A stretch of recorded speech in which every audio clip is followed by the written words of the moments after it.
live, I think. Yeah, we're live on Twitch. Cool. Add a technological glitch, but there we go. Dun, dun, dun, dun. All right, my bots are in the chat. That's a good sign. Cool.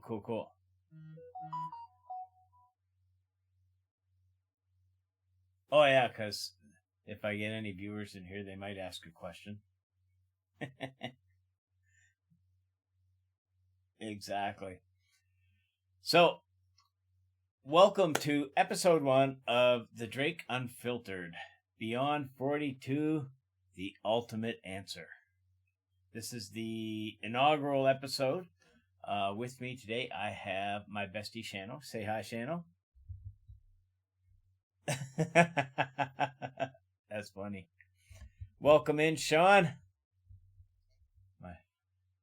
I have a viewer on TikTok, Sean. You thought you were welcoming me, and that was saying hi to me. and how do you reply to that? He's talking to himself. Oh, I gotta turn on my light here. There we go. And as you can see, I have my red Star Trek shirt on. I'm expendable. Yeah. So yeah, today we're talking about technology and it's the tech of Star Trek. So all kind of the stuff that they did in like basically the original series, and a lot of that stuff that has actually come true, so to speak. So one of the first things, warp drive won't ever happen. that we know. But I get that. Whoa, what the fuck happened there? All right, my OBS did something. Yes, there will be some curse words. We're gonna go back to the main scene here, and I'm gonna minimize this off my screen. Put you over here, and that,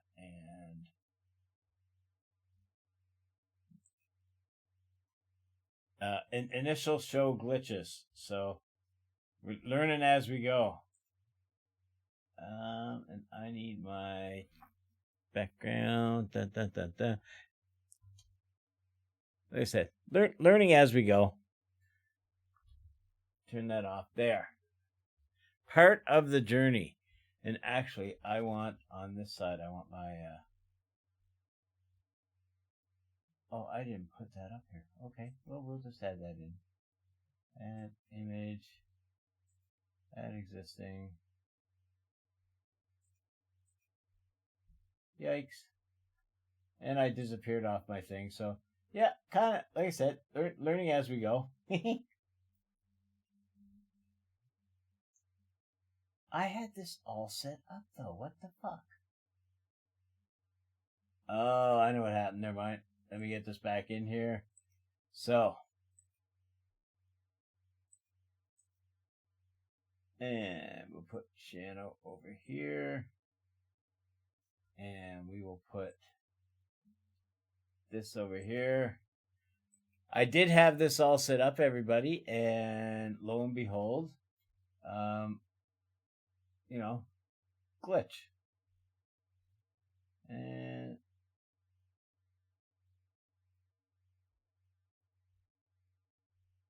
oh wait, those are text, not images.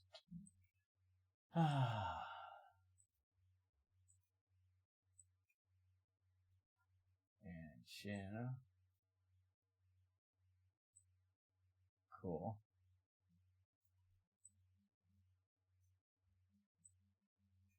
Yeah, it's part of what things I'll be talking about. Basically, yeah, you. And then lastly, my last image, which should be in here. Technology. Here we go. And we're just going to minimize that and put it over here. And make that in there, and there we go. And boom, boom, boom. And I'm just going to move you over here, put this here, put this here. And Shanna is not on cam, but she's on mic with me. Shanna will be a regular guest. There we go. Got it all sorted out. I hope. It's beautiful. So yes, the Drake Unfiltered. This is actually Shano. Sean says hi, Shano. Hello. When I was trying to come up with a name for this show, I was sending ideas back and forth to Shano, and she was the one who said she really liked this one, and it kind of fit. So that's why it's Unfiltered. But the show is about pretty much everything. We will not discuss politics on this show, though. That's just nope. But everything from aliens and Star Trek to movies to TV shows to gaming and everything in between. So that's kind of what my idea is and my outlook for the show, where we're going with it. But yeah, so the technology of Star Trek, just all the different things that have come, I shouldn't say come true, but were put in Star Trek and now are actually real things. And at the time, they were thought to be so, like, wow, so sci-fi and futuristic. You have any thoughts on anything there, Shannon?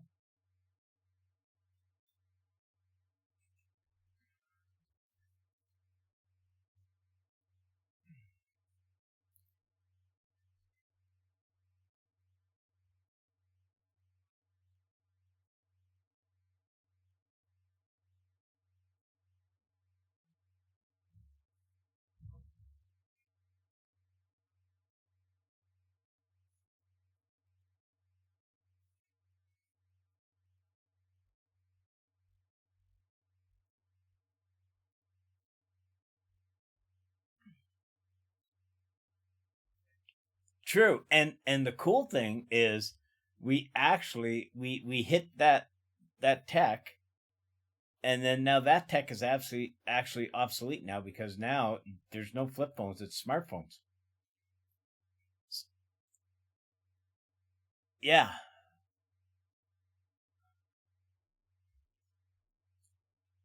exactly. And with that tech, we can actually communicate with the space station, which is actually orbiting uh, our planet. It's not really in outer space; it's in inner space. But orbit isn't really space. Yeah, but yeah, so we can actually communicate with people in space using tech that originated as futuristic in Star Trek. But it's kind of cool how we went from the flip phone, and it's like, okay, this is so Star Trekky, to that's now like no one uses flip phones anymore.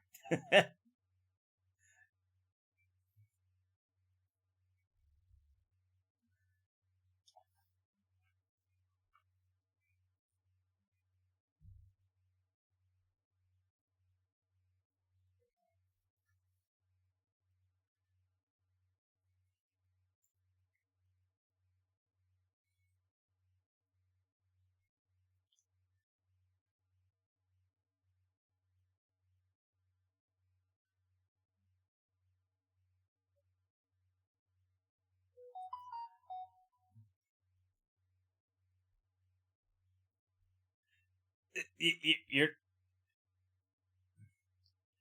and it's funny because when you talk about it that way, it's like, yes, you're. I mean, I'm not gonna like say exactly where you are, but you're at least like 80, 90 miles away from me. I think somewhere around there, and yet here we are talking in real time, but not just talking in real time, but wirelessly. Like, there's no wires connecting us. It's mind boggling how that little bit of sci-fi like coolness of the original Star Trek has developed into this. And then it's just mind-boggling.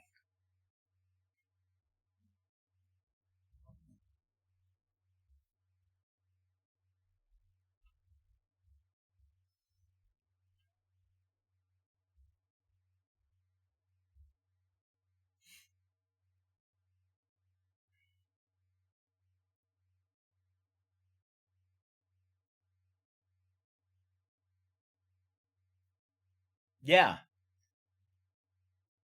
because initially all we had, I mean, when I was a kid, all we had was a walkie-talkie. They were big, bulky, took these massive batteries, and the range on them was like, um, okay, the ones they use on Stranger Things, the range they get on them, that is very unrealistic. The walkie-talkies we had, we even went, my brother and I at one point, Daryl, we went and bought walkie-talkies. We bought these high-end ones from Radio Shack. Yes, Radio Shack. And they were like expensive and high-end. And if you got 500 feet or so away from each other, it was very staticky. But we had that, and then that became or turned into the cell phones of the I guess late 80s, early 90s, which were these bricks, and they were wired into this huge ass battery, and they were expensive as hell. Like only like super rich business people had them, and then they slowly became these. They went they went from these huge bricks to these flip phones to these super small phones, and now we're back up to these big data devices. And it all originated with I shouldn't say originated because now it could have been that someone who designed these things actually, like Shannon was saying, um, took their inspiration from Star Trek. But it's just mind boggling that something like that became what we've got today, which is really, really cool. And a side note, it's not Star Trekky, but same sort of idea. Nicholas Tesla, back in the late 1800s, he actually talked about how someday the world will actually communicate and get their news with the device that they can carry in their pocket. In the late 1800s, yeah. Oh yeah, he actually invented. We're getting off topic here, but just like side note, because I'm a huge Nicholas Tesla fan. Um, he actually invented a wireless stock ticker that people could buy, set up in their house, and it would do the ticker of the stocks and stuff for them. And a wireless news, I believe it was, where they could get their news the same sort of way. Way back then. I know, right? Like he was so far wireless power. He had wireless power.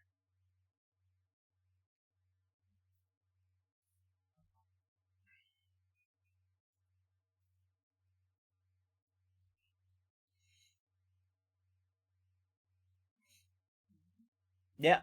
Yeah.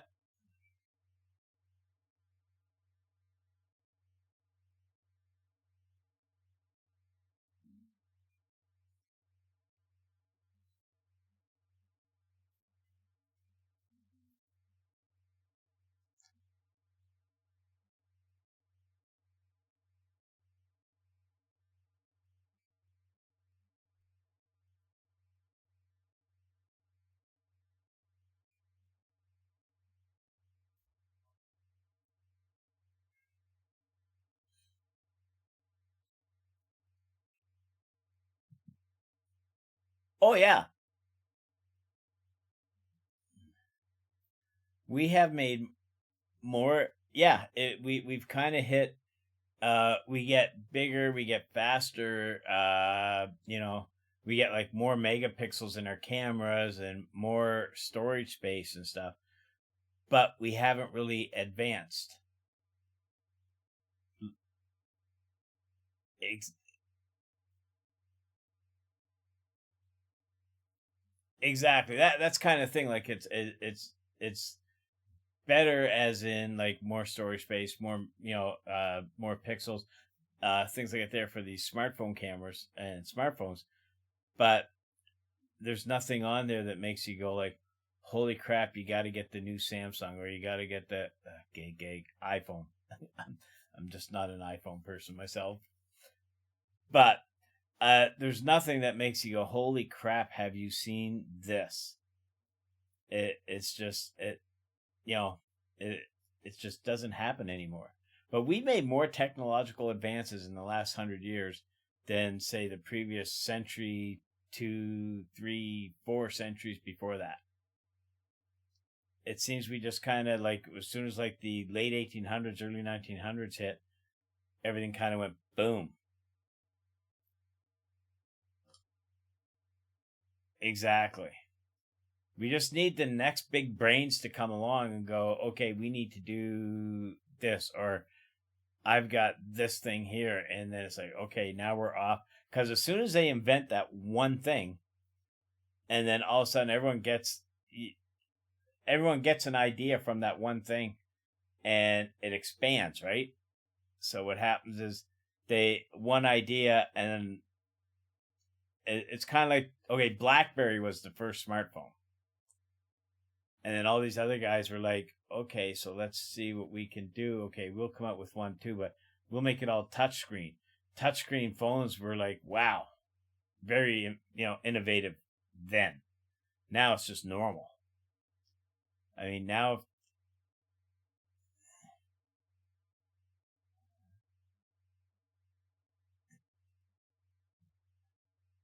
but funny thing, I believe Blackberries actually had the read the phone with your eyes.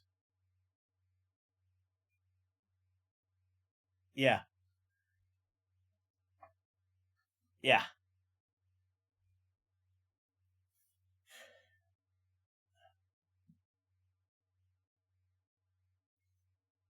exactly. No, exactly. Okay, so that's the communication. So you had the flip phone, but now if you get into the next generation, they they use their badges on their shirt to communicate. And Google actually they've got prototypes. They've never put it into production, but Google had just that because I was reading up on this stuff last night because I wanted to have some stuff to talk. So yeah, they just called it. Basically, it's a prototype that works like the Star Trek communicator from Next Generation. And what it did is instead of like to use your Google on your phone, you have to pull your phone out and then tap the thing and say, "Hey, I'm not going to do it because my Google will answer." But you say the command, and then it comes up and says, "What do you need?" And you tell it.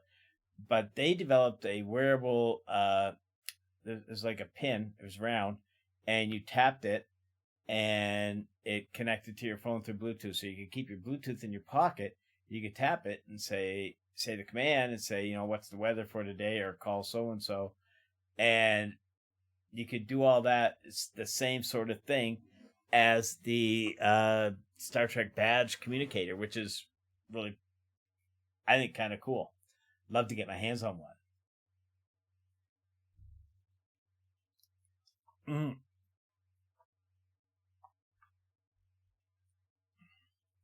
true.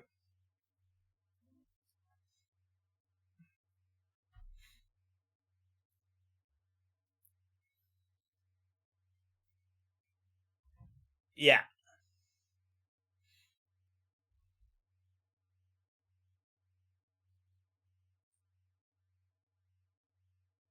true.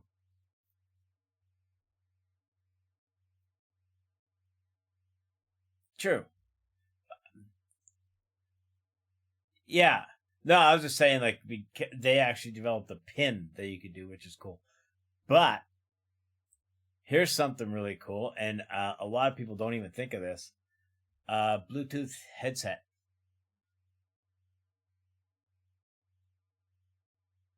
It, okay, Uhura wore a Bluetooth earpiece that she would tap and talk to the computer.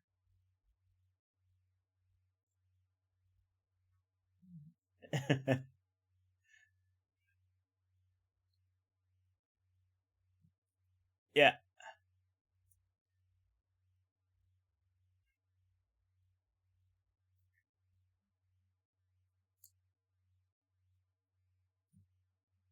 back just before I started working with you at Future Shop, Motorola had one. It might have still been available when I was there, but I think it was like older tech at the time. I think it was the Motorola 710 or whatever, and it was a little bit bulky and stuff, and it looked a lot like hers little Bluetooth earpiece, which was freaking cool. I'm a huge tech guy, so I love all the tech stuff. But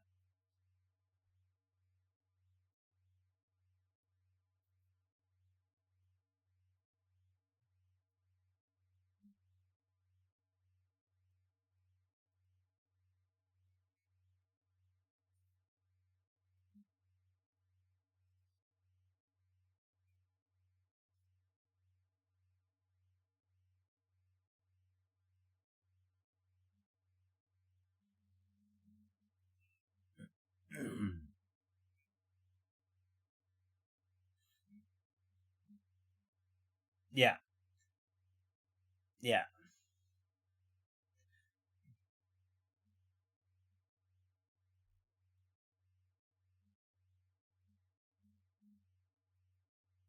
Like something that pops up, kind of like the okay, not Star Trek, but Star Wars, when Leia sends that message to Obi Wan through a little hologram. Yeah, but speaking of holodecks, we technically have sort of. You have to wear a headpiece for it, but you can do VR now and be in big rooms and move around and walk around. It's not quite the same,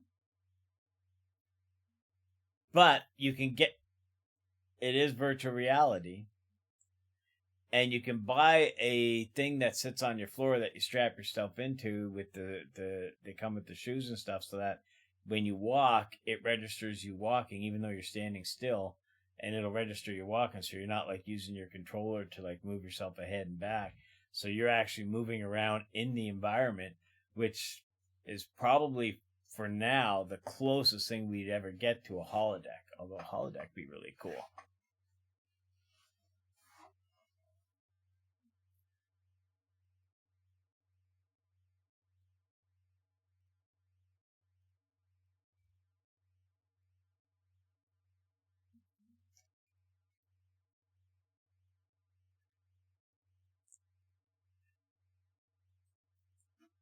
No, see what happens is, because I read up on this, oh god, years ago, because I thought it was such a cool idea, but I, like you just said, I'm like, yeah, but they're gonna walk 40 feet and hit a wall.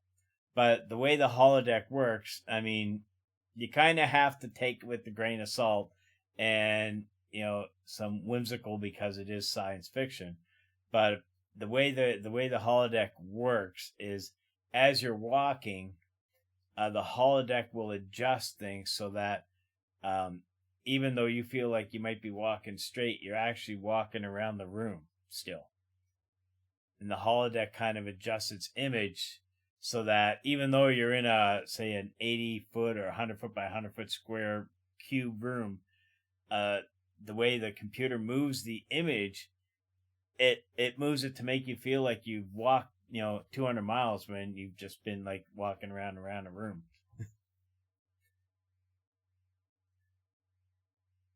Oh, totally, totally. You know,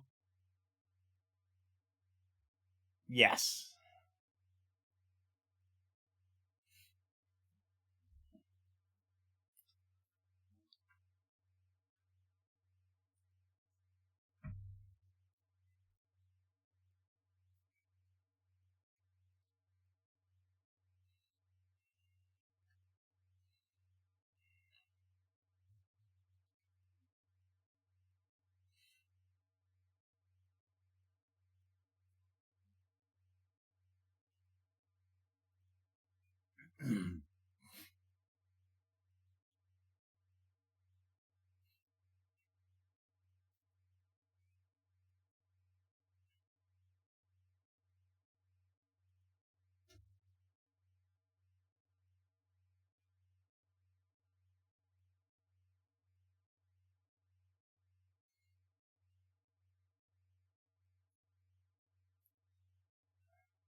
Yeah.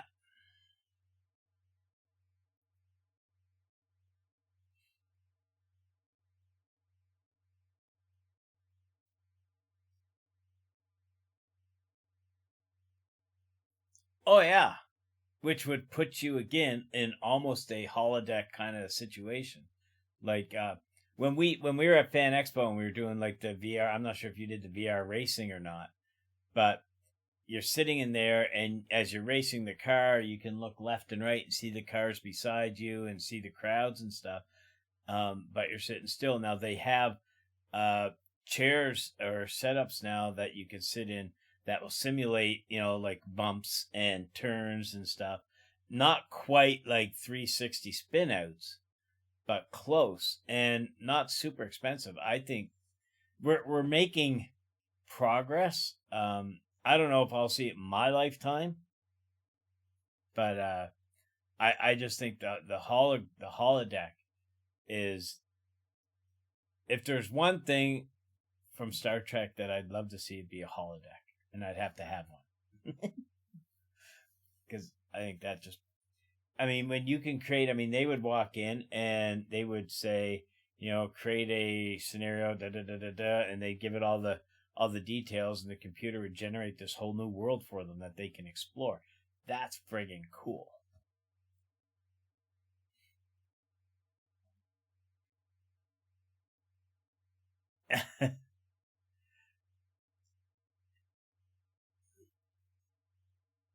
No,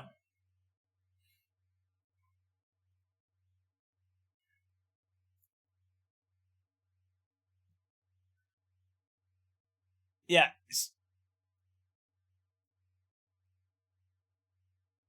and see now this is where you get into AI, because AI can take your idea and generate. I mean, it can't now; it's still learning. But eventually, AI is actually going to take over the world. If anyone's ever watched Terminator, but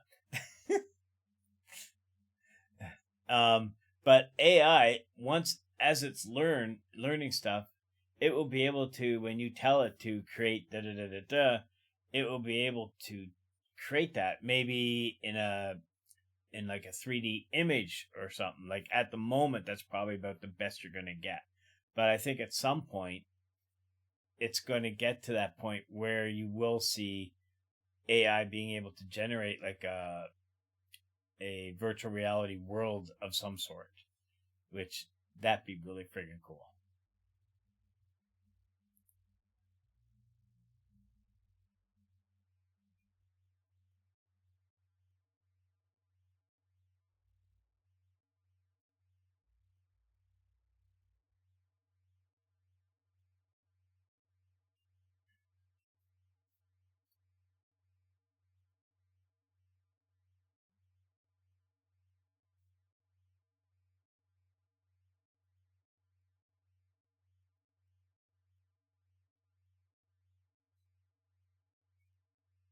Yeah, one that'll learn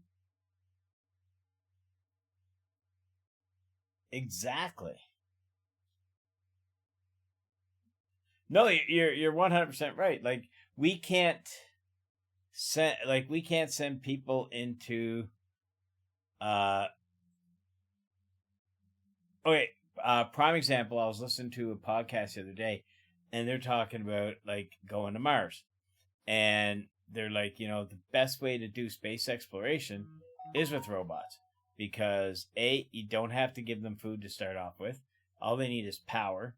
They can go and they can build everything and set everything up so that when you do finally send humans, humans will go in there and there's going to be food, there's going to be water, there's going to be shelter. So the initial space exploration will be should be done by robots because exactly, exactly. I think yeah,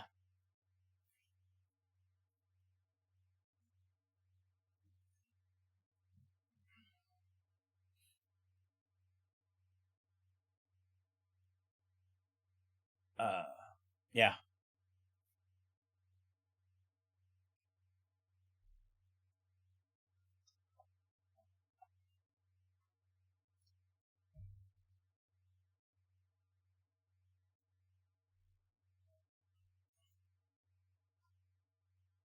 true,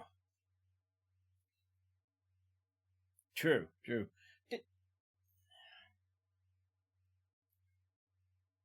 I think so too. More robotics, and depending on how you feel about AI and how much you like go down the rabbit hole with like sci-fi movies. If you had robots with AI, like for instance, take Data from the Next Generation, a totally sentient robot, well, android, I guess is the correct term. Um, when when they get to that point, at what point do they, go like Ultron and say, you know what, the best way to save the Earth is to wipe out all the people. So,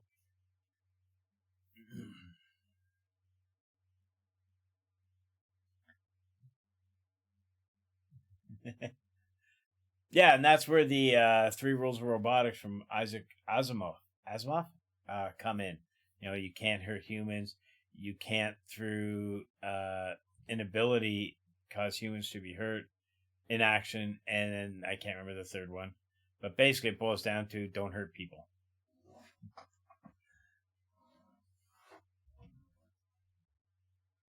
Exactly.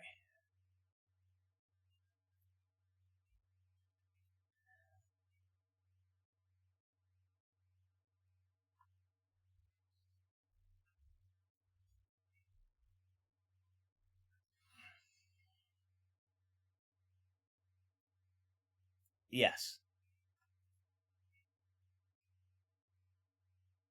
Yeah.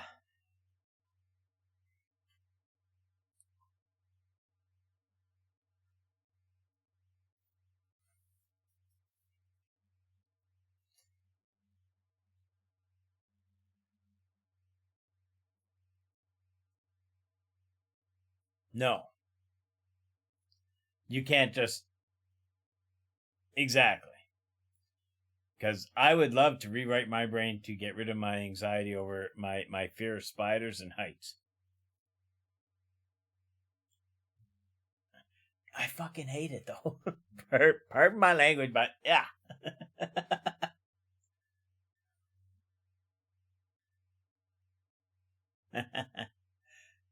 Oh, thank you. For anybody just jumping in there and lurking, I am on here with my bestie Shannon. And we're talking the technology of Star Trek, and I mean, we're getting a little sidetracked here and there, but it all kind of fits the same sort of category. So if anyone has questions or anything, just by all means throw one in there. Um, but yeah, the holodeck. Another thing with Star Trek, and this is the simplest thing ever: the automatic doors.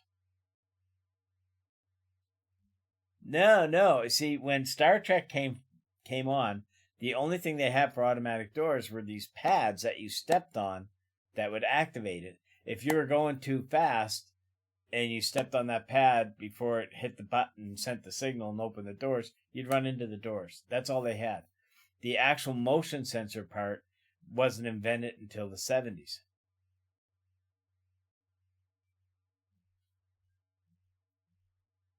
Yeah, that's that's kind of what I'm getting at. Like that's something else that was in Star Trek that was kind of like, oh wow. And then because I mean in Star Trek, if you look behind the scenes, there was two guys pushing the doors shut and opening the doors. um,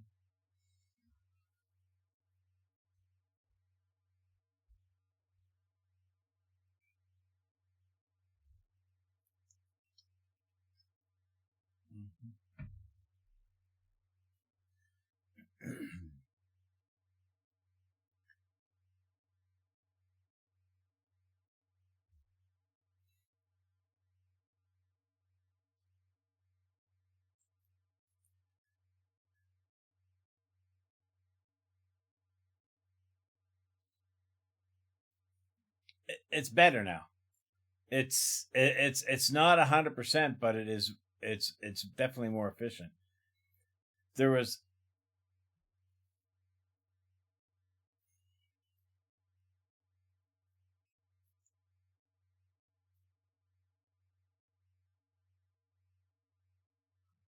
yeah,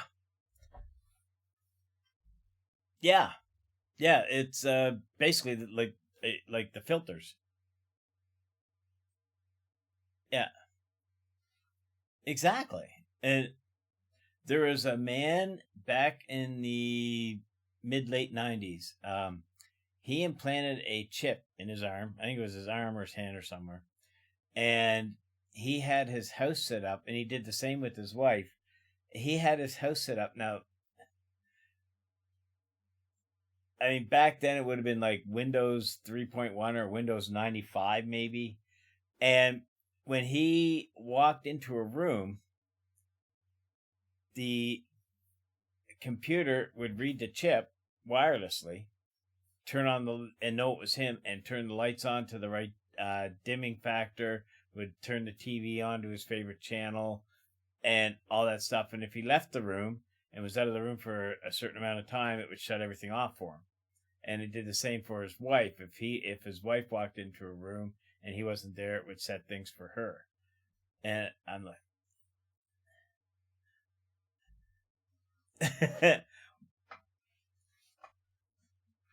I know, right? I know. It's because I mean, and that's close. You can actually, if you have your phone on you, with the Google Home app on your phone, you can actually set that up so that. Or actually, no, I think they shut down the location based stuff. I'll have to go look at that. But they had stuff set up so that if you uh, walk if you got to work, for instance, you could set your phone so that when you got to work, it would give you a notification. Or if you, especially at home, with if you have like the Wi-Fi lights and all that stuff, when you got home, it would sense that you were home. It would send a signal through your Wi-Fi because it connects to your Wi-Fi, and it would automatically know to turn on your lights and everything.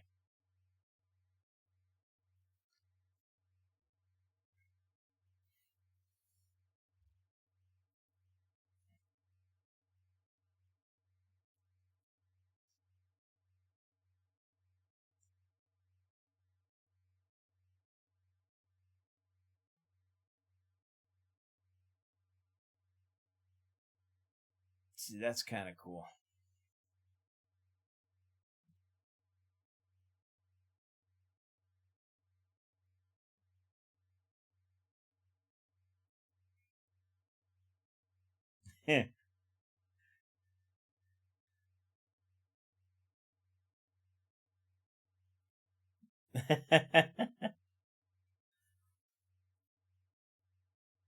Nobody cares.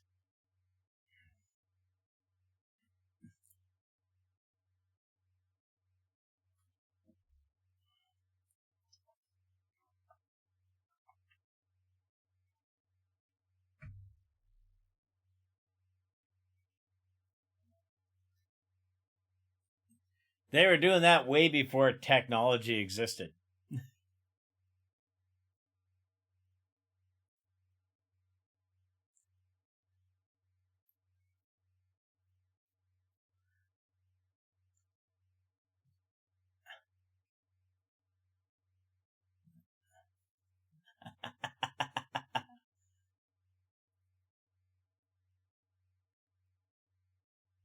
but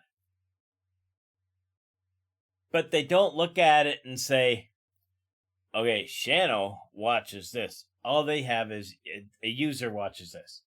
So you have a million people. They don't use your name. They just see this is what everyone's watching. Yeah,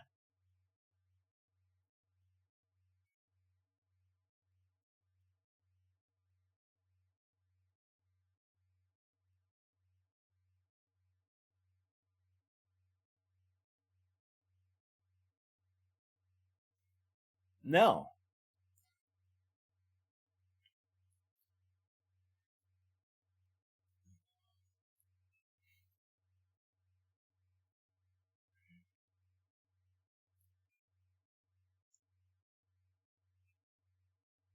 No.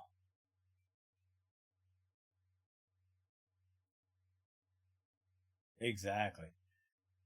Yeah.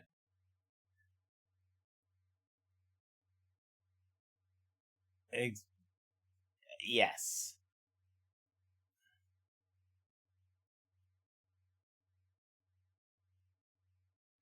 All right, Sean, we'll see you when you get back, dude. Yeah, and he's probably going to go do a round at the mall and maybe go for a smoke. And then come back and ground me probably. um but yeah, so the whole I tried to explain this to a customer once. Um because they did the whole, like, Google's listening to everything I say, or my phone, Apple is listening to, and I'm like, you have to understand how algorithms work. So if I have you on my social media, anywhere on my social media, and you start doing Google searches for, say, Toyotas, because you want a new car, and you're looking up Toyotas, and you happen to mention to me that you're looking for a car. Now, what Google does, or I guess Facebook or whatever, because you're doing these searches and they share their information, they don't share your name, but their algorithms, they go, okay, so um, Shano is looking for Toyotas. Sean's a friend of Shano's. They're connected. Maybe Sean likes Toyotas too. So now they're going to start putting Toyota ads on my feed. And it's not because they were listening to our conversation. It's because you like something, and because I like you. We're friends on these social media sites. They're like, oh, bet you they like this too. Here,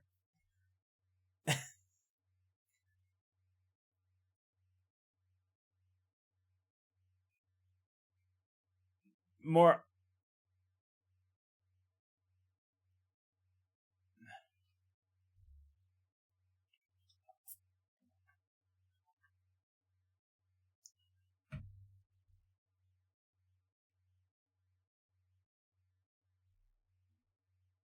Yeah, yeah, no, yeah.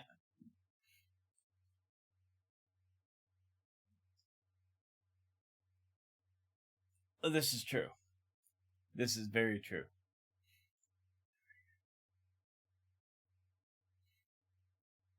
Yeah,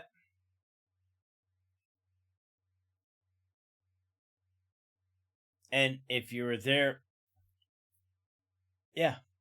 And if you were there, go back to the 50s again. I know we're off topic on the Star Trek stuff, but just to touch on this, if you went back to the 50s and looked at it, if me and you walked into a store as friends and I bought something and the person behind the counter remembered the both of us, next time you go in, they may look at you and go, "Oh yeah, you were in here with Sean. He was buying this. Do you know, just so you know, we have some more of those things, or we have some similar stuff," because they recognize you. Now it's all digitized and the computers recognize you and they will never forget you. And that's how that works. So it's it's still the same. It's just now it's more efficient.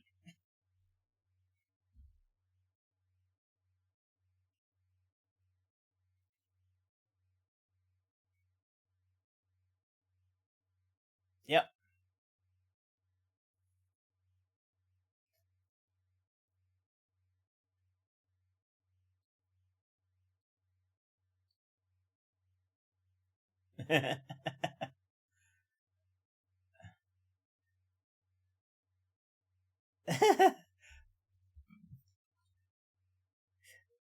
It's well, that's just well, that's what it boils down to, because the tech of Star Trek has actually got us to. I mean, there's a lot of sci-fi shows that we use a lot of stuff for today that if you trace it back, you go, oh, that's from this or that's from that. But um, it, when you look at the tech then, that everyone goes, oh, that'd be so cool. And now that we've got it, it's like, oh yeah, I don't want that, man. I don't want everyone to know my business. I don't want. So yeah, we've gone from, oh my god, I can't wait till this is actually a real thing. I wonder if it ever will be, to 60 years later where it's like, oh my, we don't want this.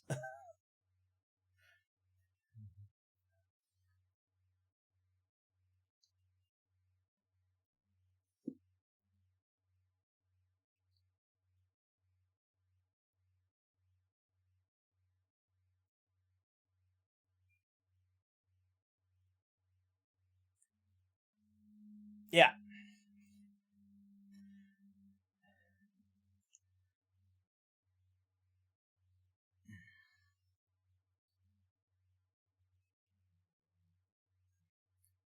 I can.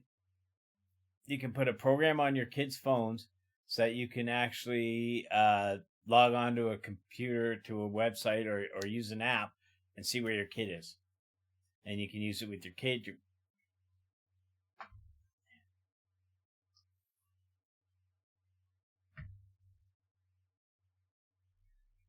No, or to spy on their kid every second of the day. It's more of a, oh, they said they were going to Bob's house. Let me just see. Are they okay? Because I remember it was like when we were kids. Yeah, I'm staying over at Steve's, and Steve would say he was staying over at my place, and then we'd go and we'd screw off somewhere and go do nefarious things. you know, and both parents thought everything was fine, but in the meantime, we're like out doing shenanigans.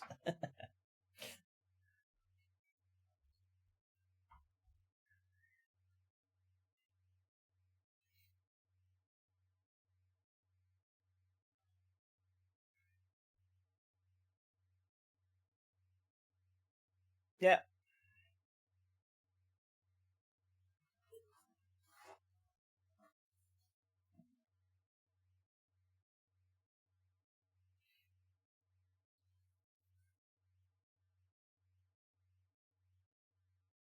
Exactly.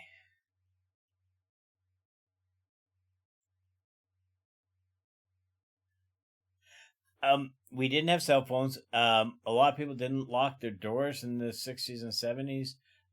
We didn't have home security systems. Um, Everybody knew. Well, here's a okay. Again, off topic, which is fine, but here's a prime example. When I grew up, I knew everybody. I mean, for the most part, I lived in a trailer park, and then we moved to a house on in the city. But we knew everybody on our street. We knew all our neighbors. I can't tell you the name of anybody in the building I live in right now, and it's not a huge apartment building. Um, when I lived in Burlington, in that townhouse area, I didn't know my neighbors because no one talks to each other anymore. No one knows it. Everyone puts up big fences and keeps to themselves.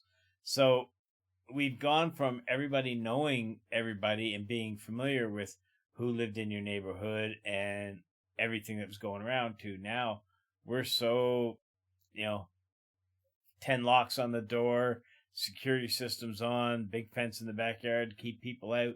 So yeah, um, because everything's gotten, yeah.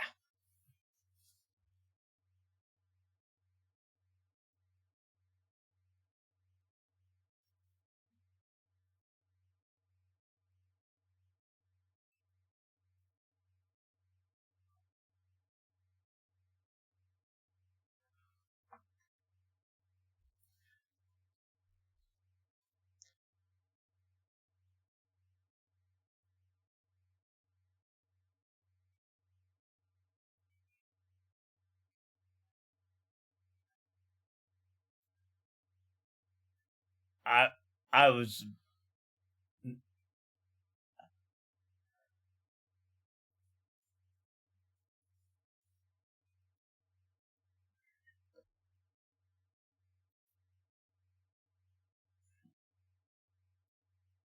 it and we all know that I okay, not that we all know I hate writing letters, but um I don't write letters. I do phone calls once in a while. I don't write letters. I it's writing it, getting a stamp, putting it in the mail, all that stuff is like, no, you know what? You want to talk to me? Call me. I've always been that way. See, now texting's different though. Texting's different. I'm not putting pen to paper. Exactly. I don't have to go and buy stamps and put it in the mail and wait 10 days for you to get it, and then for you to get it, read it until exactly. And then so it takes 10 days to get to you. You read it, then you got to write a reply, and then you uh, get the stamp, put it in the mail, and it's 10, 15 days again. So if I write you a letter today saying, hey, we should meet up on the 15th, um, you get it on the 15th. And if you go, okay, I just got this. How about, we do it on the 30th? By the time I get your reply, the 30th has gone. you know, so, but, but with texting, yeah, I know. And hey, I, I was in that era, okay? I mean, one of the things I learned in school was how to write a letter. You put the proper header on there and the format with the pair. Oh yeah, we learned how to address an envelope. Like that was all just part of our regular everyday curriculum. I don't even think they teach that anymore.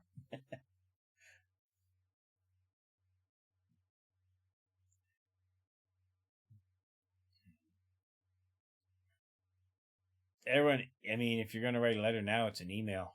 Because again, I send you an email, you'll get it today. You could be in Japan, and if I send you an email, you're going to get it today.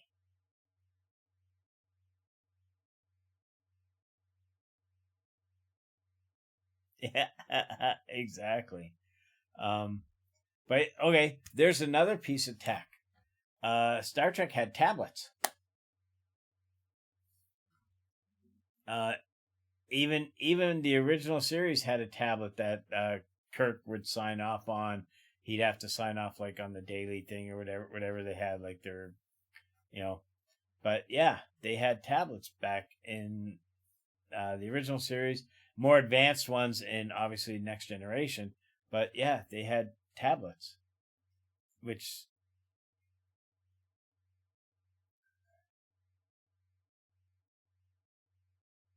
yeah,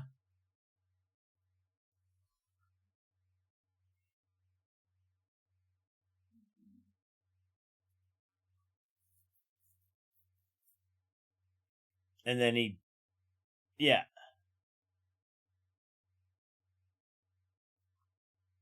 Oh, 100%. You can surf the net. You can, yeah, like you said, games, video calls. You can store all your photos on it. You can chat and video chat in real time with people. But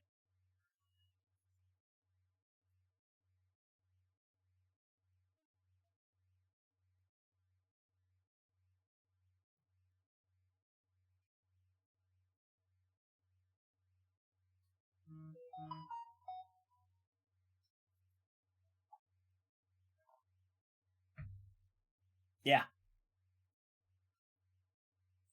and uh, it's just really cool to see again how like the cell phone with we had the flip phone which was very Star Trekky, and then all of a sudden we've surpassed that tech. Like you said, we had those first tablets which you could store documents on, or like the Kindles you just read books on and stuff. And now we've actually surpassed. We created the tablet from Star Trek, and then we were like, yeah, let's take this like 50 steps further. The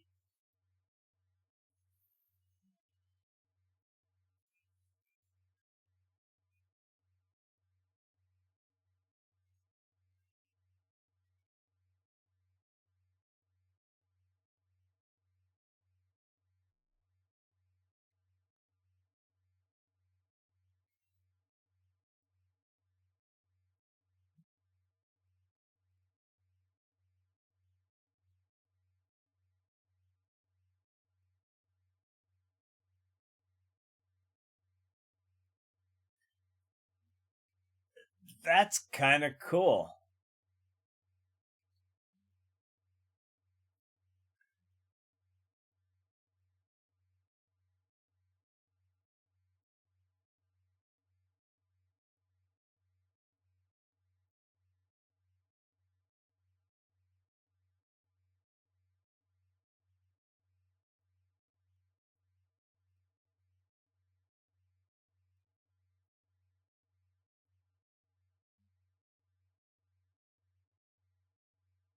True.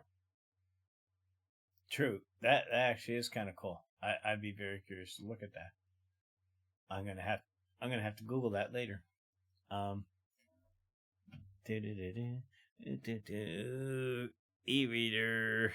I'm just making a note that flips like book.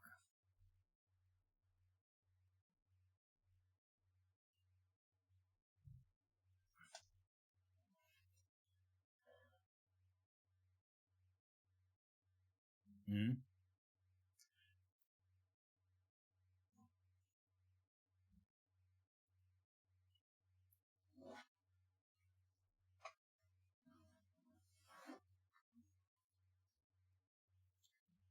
I I used to I used to do the same thing. um, but yeah, the another computer related thing from Star Trek, floppy disks. If you look at the original series, if you look at the original series, they had these little square disks that they had information they'd put in their computer. They go, oh yeah, here, put this in, see what's on that, and then they'd pull up their information from it.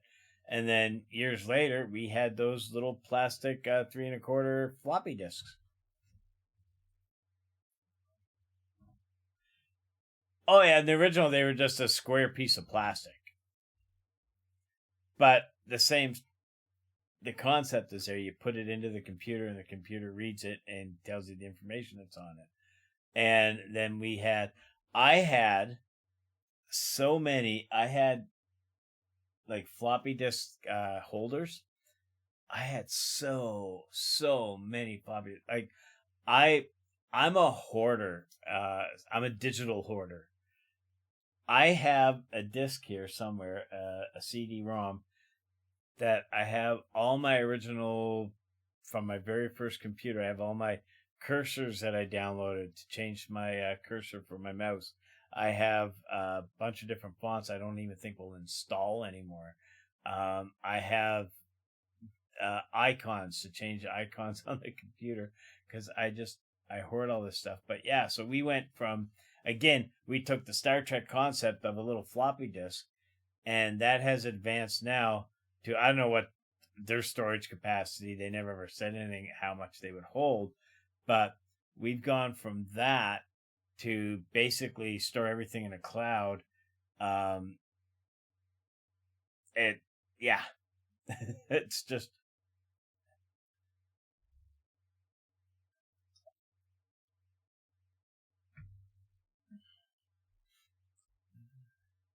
yeah.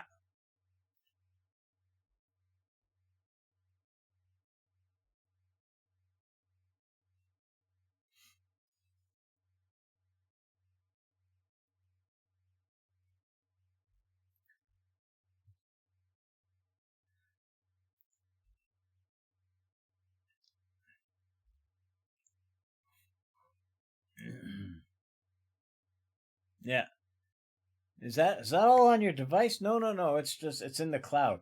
And and again, as soon as you say the cloud, even if you were to talk to I'm not going to say all because there's a lot of elderly people that get tech and they totally understand it and they love it. But there's a lot of them that don't understand tech at all. And when you talk about the cloud, they're like, "What's the cloud?" And you have to explain to them, "Well, it's not really a cloud. It's not like there's not a space up in the sky that's holding all your info.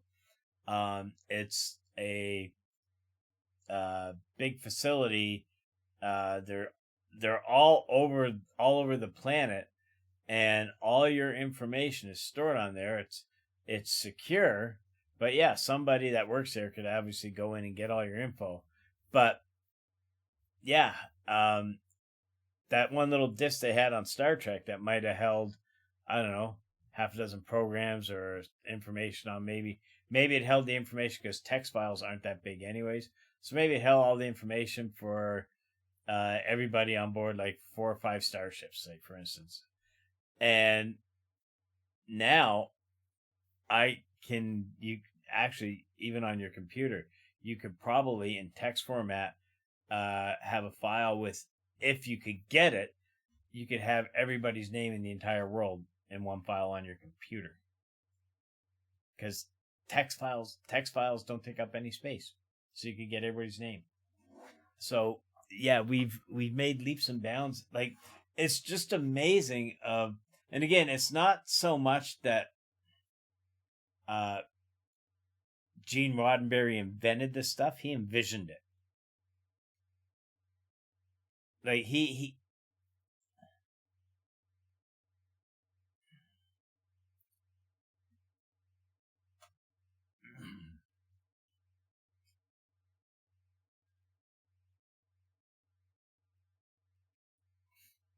yeah.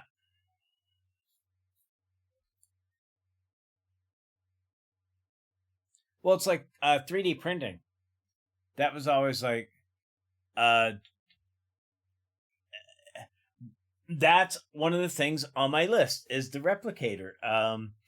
We we can now replicate parts for things. We can replicate uh, anything but food, and they're looking at ways to maybe be able to do that. I mean, we're way off from it, but that's one of the things that really.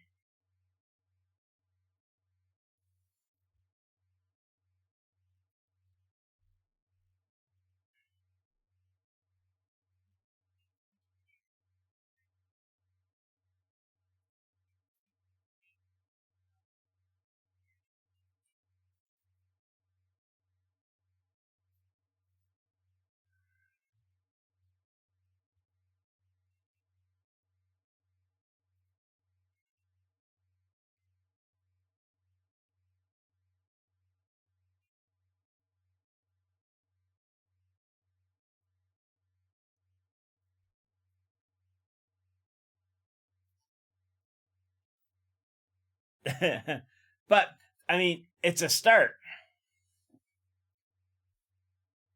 And even if it doesn't taste good, you could probably add to it, cook it in a way to add some flavor, maybe. But again, someone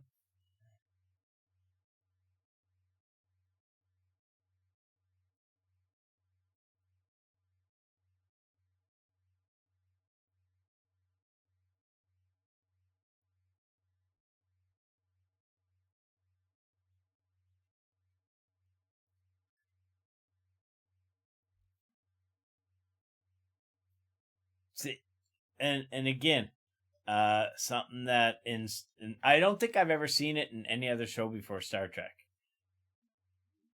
where yeah, and so something that was just thought up like, hey, why don't we just replicate food? Because it wasn't even in the original series.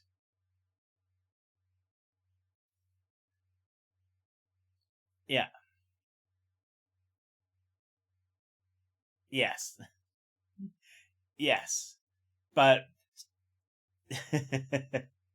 but yeah, so in Next Generation, again, Roddenberry, I'm going to assume Roddenberry, he might have just said, we need a way to make food. And somebody wrote in, like, how about a replicator? And he's like, okay, we'll go with that. But someone involved in Star Trek in the production and everything came up with the concept to make a food replicator that could replicate any food. Like, and have it taste it. And then so that was just a thought on a whim. And now we're at, like you said, you read now where they're taking proteins. Welcome back, Sean. Um, Taking proteins and they're 3D printing food. It may be crappy, but they're 3D printing food. That's friggin' cool. Yes, I want one now. um,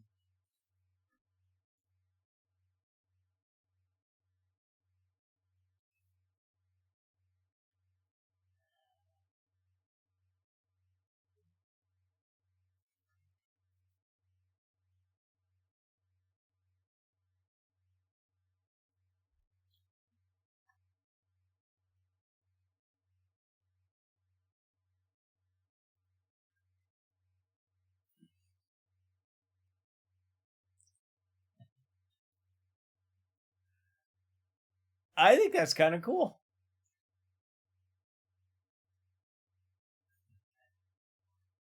That is kind of cool. That is kind of cool. But yeah, the replicator, it's one of the things that was on my thing where they're looking at it for oh, I gotta pull up live because if there's no action going on in live, what happens is the J2000 feeds. There we go. If there's not a whole lot of action going on in your TikTok live, it will shut it down. It's like there's no action, which is kind of cool because I'm notorious for forgetting to shut off streams. um, but yeah, so I mean, again, a replicator, which is like, okay, that's kind of cool. Like, love to have that. Now we're slowly approaching that. The I've got a whole list of stuff here that I looked up last night. Um,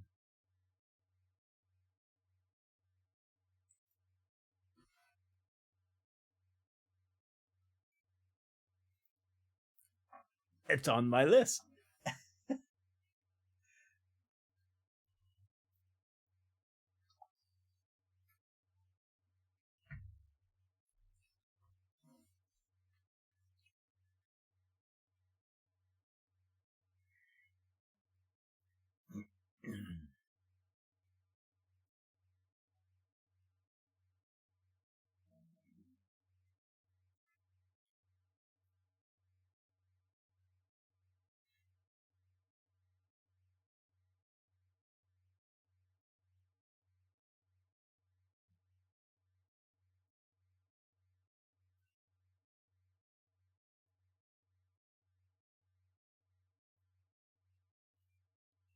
Yeah,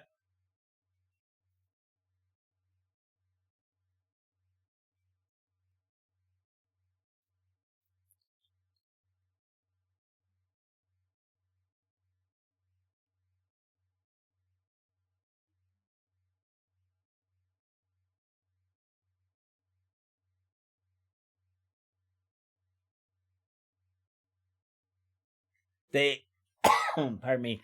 They actually Google Translate will do that. Yeah. Oh yeah. And communication is usually the first thing that causes wars and break and fights. Miscommunication, because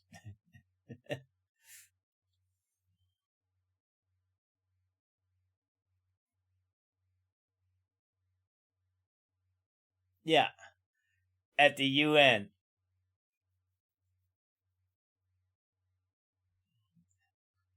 yeah, and you have to rely on the fact that they're not feeding you bullshit. Oh, pardon me.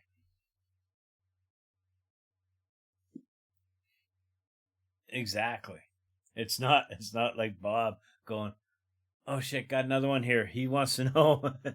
uh, typing frantically and sending. Yeah.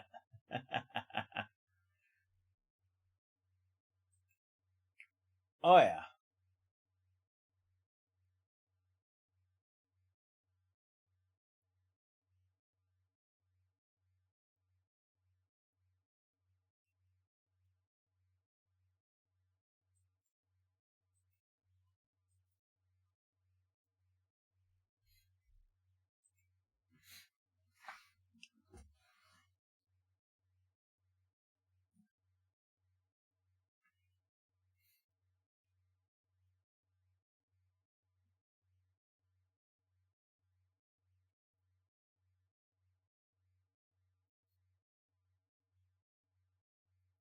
Yeah. Yeah.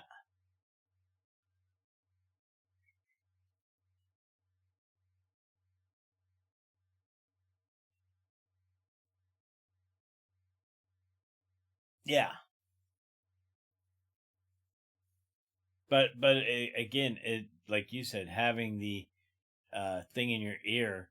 I mean, the only way to advance on that is everyone had a chip in them that would translate so you don't see it, because obviously in Star Trek they just understand what everyone's saying without anything in their ear. But that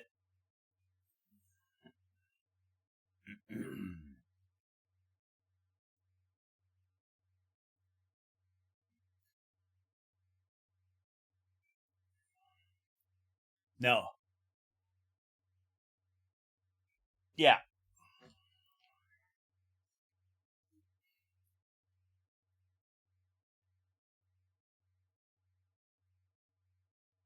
yeah. Now in the movie Star Trek Two: Wrath of Khan, Kirk was prescribed glasses by McCoy.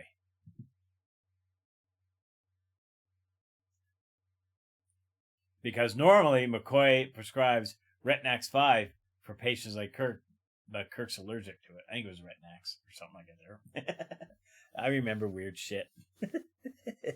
But yeah, you don't see a lot of glasses, which kind of lends to the whole, did they uh, eliminate, the need for eye surgery or degenerative eye diseases? You know,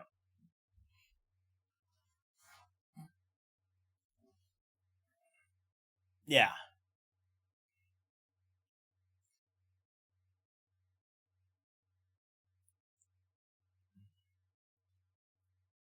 I don't want a laser near my eye.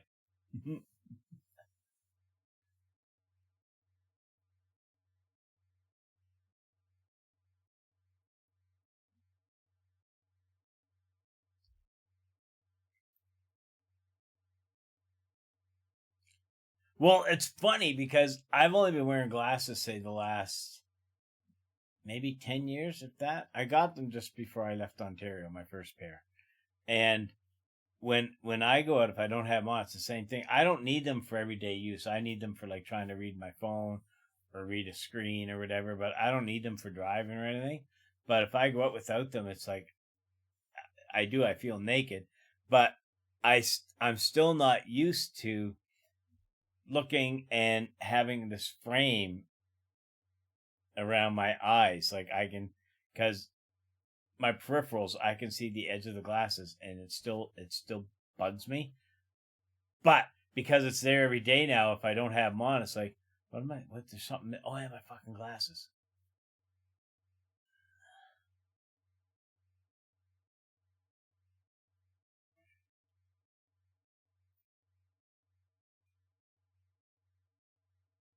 You don't think about it. You don't. Yeah, you don't think about it because it's always there, and it's just like, until I mention it, and then you're going, because I don't constantly look and go, God, I can see the frame of my glasses. But now that I'm talking about it, I'm physically noticing them there, and when I go without them, it's like there's something missing. My world isn't framed. But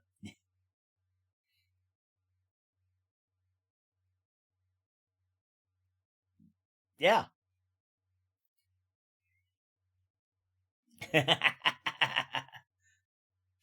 Oh man. Oh, me neither. The another thing with Star Trek and like medicine and stuff, the Star Trek 3, The Voyage Home, and now this is so fantastical. This would never ever happen. I shouldn't say never, but uh, when they're in the hospital going to find Chekhov, and McCoy passes by this lady and looks at her chart, and he was like, dialysis. And this is like medieval stuff, and he hands her a pill. And then as they're all leaving, they walk by her, and she's like, I grew a new kidney. I grew a new kidney. I mean, because he gave her this pill that just made her get a new kidney. And so, yeah, okay, that's a little far fetched. Tech.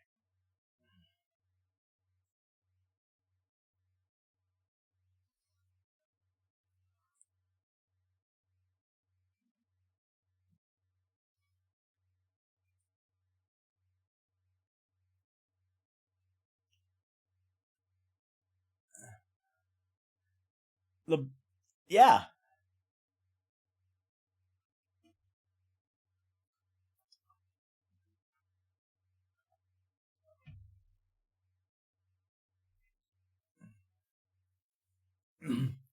a a prime example of that would be, um and I don't mean to, and this isn't to like make fun of the kids today, and by kids I mean like the, the 20 somethings ish, when they, yeah, when they say, how did you guys get around, before Google Maps? Well, we actually used a physical map. We had, when I drove taxi, I had what we call, I think it was called the Pearly Book or whatever. So it was a big book with uh different maps of like the province and the city and stuff. So when the dispatcher gave me an address, if I didn't know where it was, I'd have to go look it up on this map. I'd have to look up the directory and go, okay, there, it's on page 72, B17. So I'd have to literally physically go look it on a map and then try to figure out my own directions to it. Now you just now you just put it into Google Maps, and for the most part, it says go here and it gives you the best route and the whole bit. But yeah, how did we get around before then? Well, we used maps. We had these big folding maps that you can never fold back the way they went.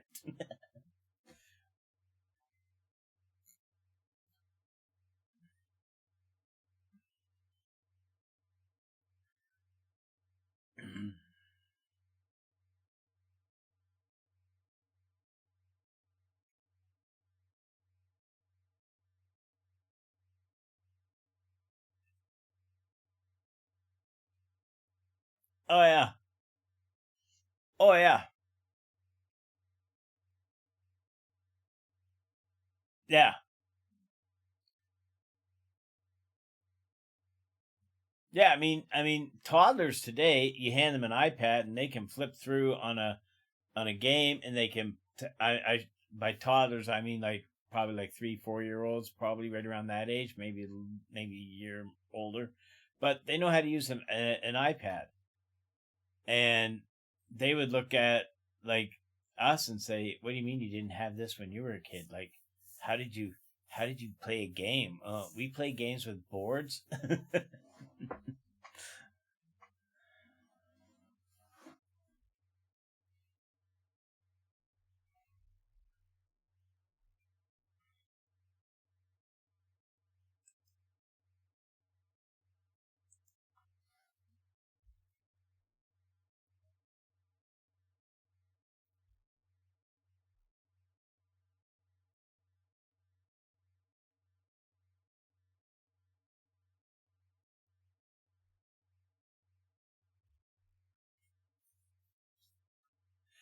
Oh yeah, there's a yeah. I okay. I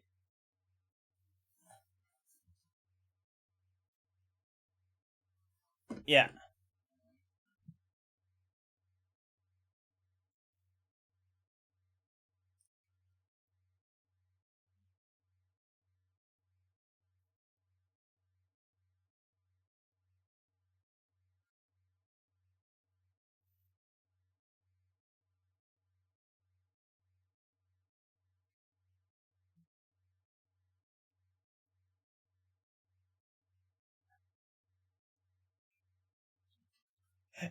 That's me.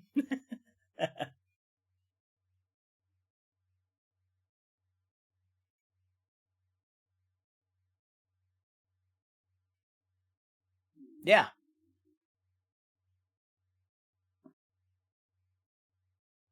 Yes. I agree. I agree.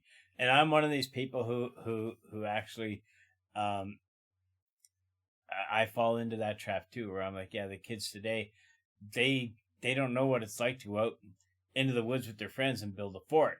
However, I do understand the fact that kids going out in the woods today, um, are at risk of being, just because of the way society is now, taken, something happening to them because they're not used to doing it. So there's that aspect. You know, there's no woods to go into. Exactly. Oh shit, what was I gonna say? Oh yeah. So another medical thing from Star Trek. The you know how McCoy, when he would give him a shot, he had that hypo spray that he just put to their neck and go. Yeah, they actually have those.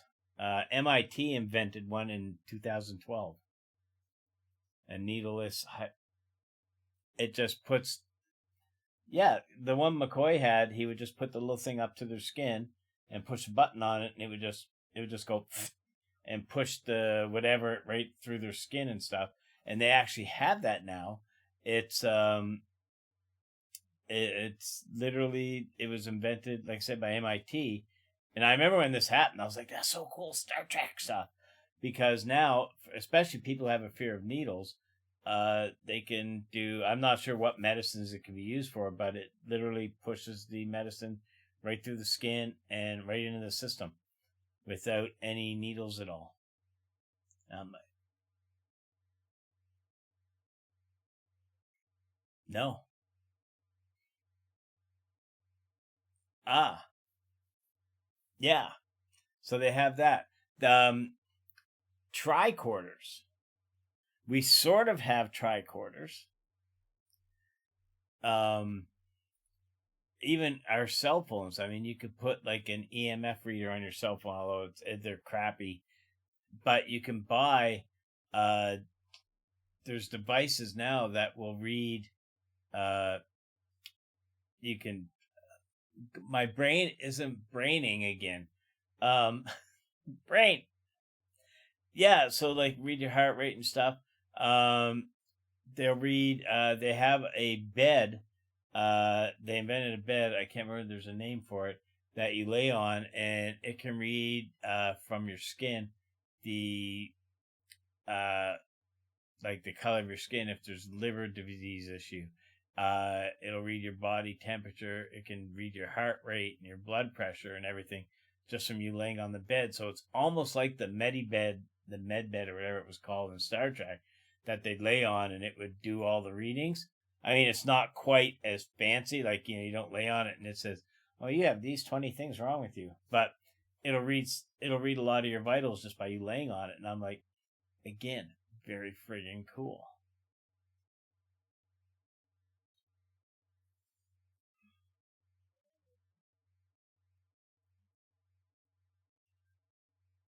True.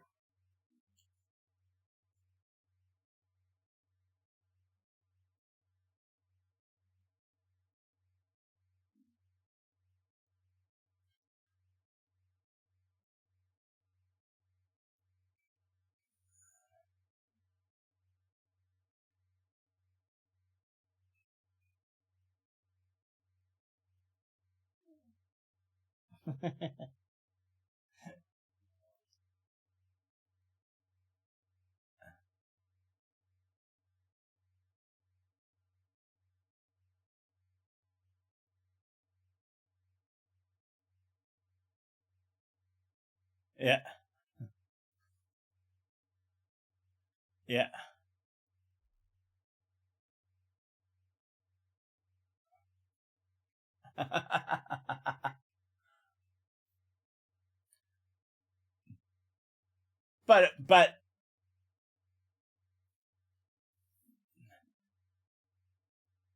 but now, if you take the holographic doctor who technically is connected to the computer in the ship, who basically, if they laid on that bed, there could be a built-in X-ray thing right in the bed, and he just automatically knows it because he can read the X-ray because he's connected to it.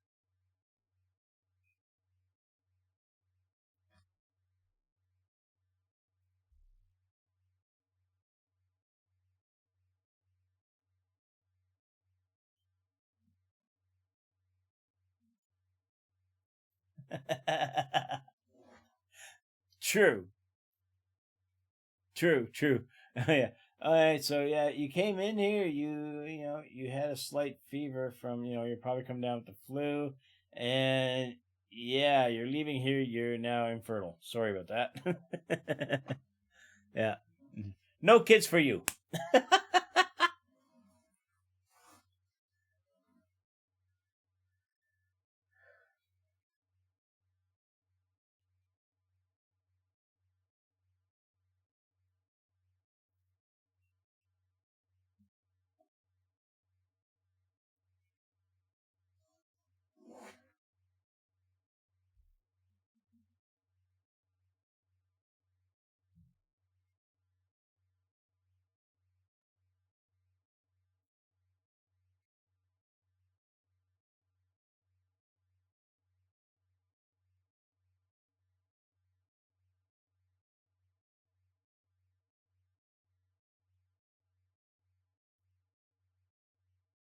That is kind of cool.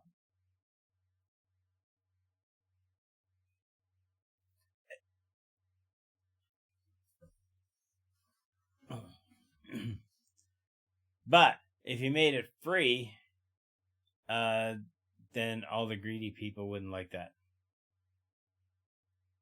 And that brings us to the whole. If you notice on Star Trek, there's no money. There's no. I mean, there's always greed. There's going to be greed no matter what you do in society. There's going to be people who want power and stuff. But the the tech of Star Trek is not about inventing something to make a fortune off it. Everything is designed and invented and made for the advancement of humans or life, for the advancement of life, because obviously in Star Trek it's about aliens, it's about all life. So everything they invent is not for profit, it's for the betterment of life.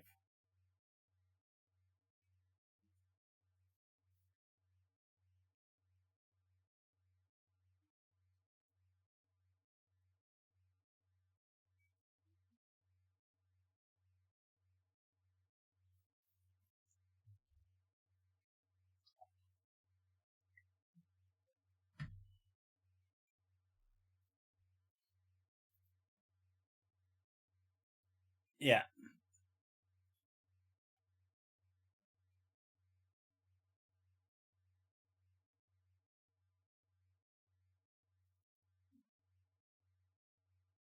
exactly.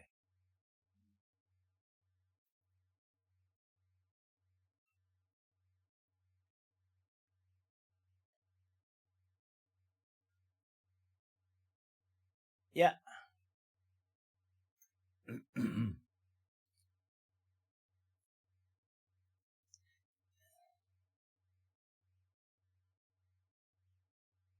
Yeah, exactly. That dipstick we worked with at Future Shop, I won't say his name.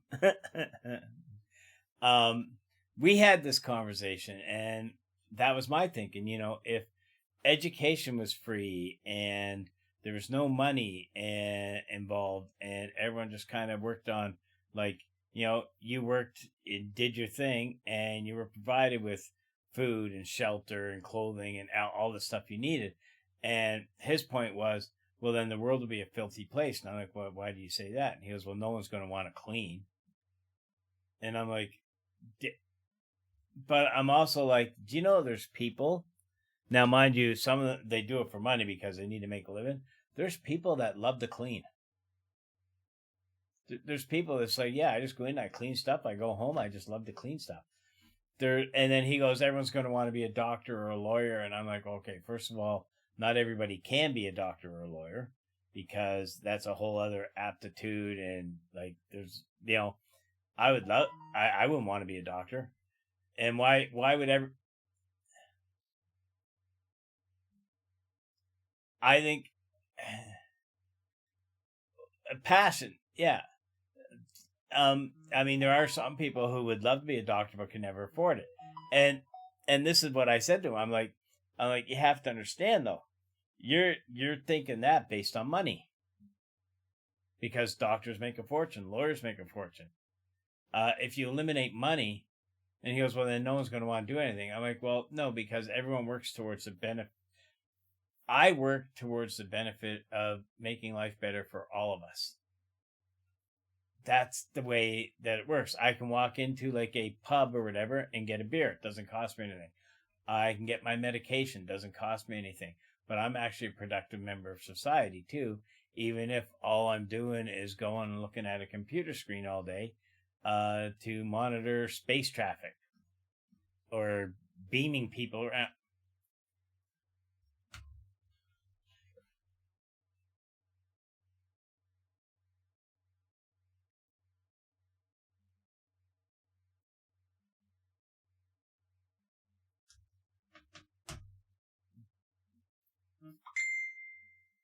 Exactly.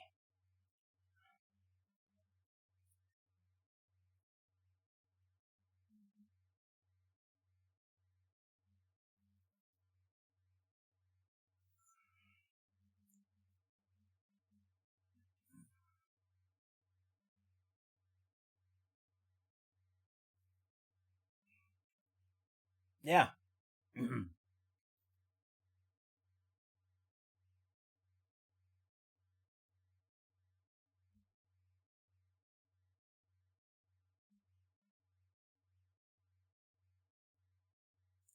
People.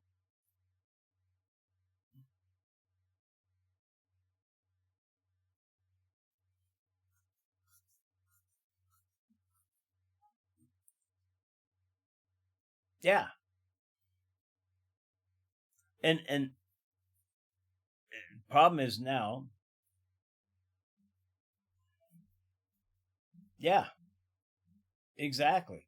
I mean, I would love to like teach art or teach history, but in order to do that, I have to go to university and get degrees and all that stuff, which I can't afford. If you eliminate that and just say, hey, you know what? If you want to go to school and learn how to do this, go off and learn how to do that. We need these people. Um, and that would be my passion.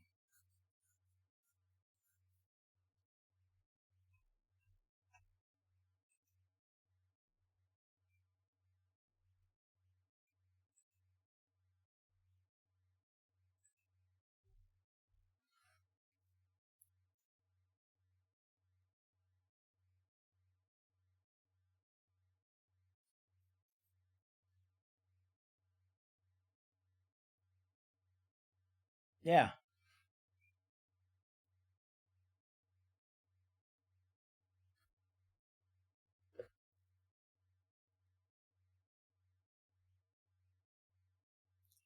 Oh, exactly. Yeah.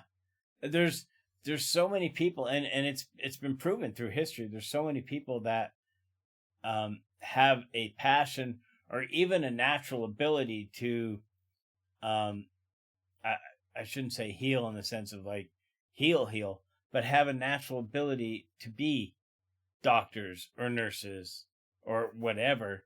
But because of the whole monetary thing, they can't do it.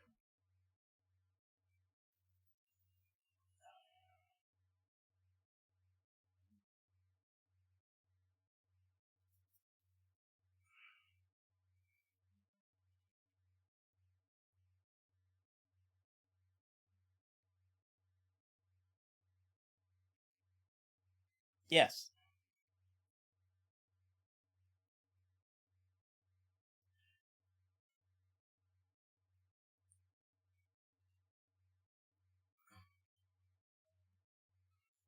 Well,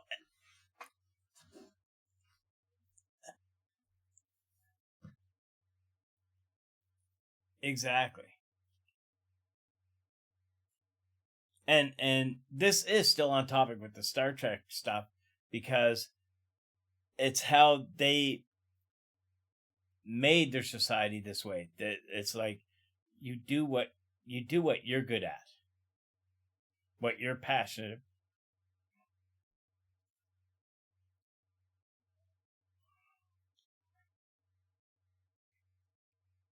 Yes.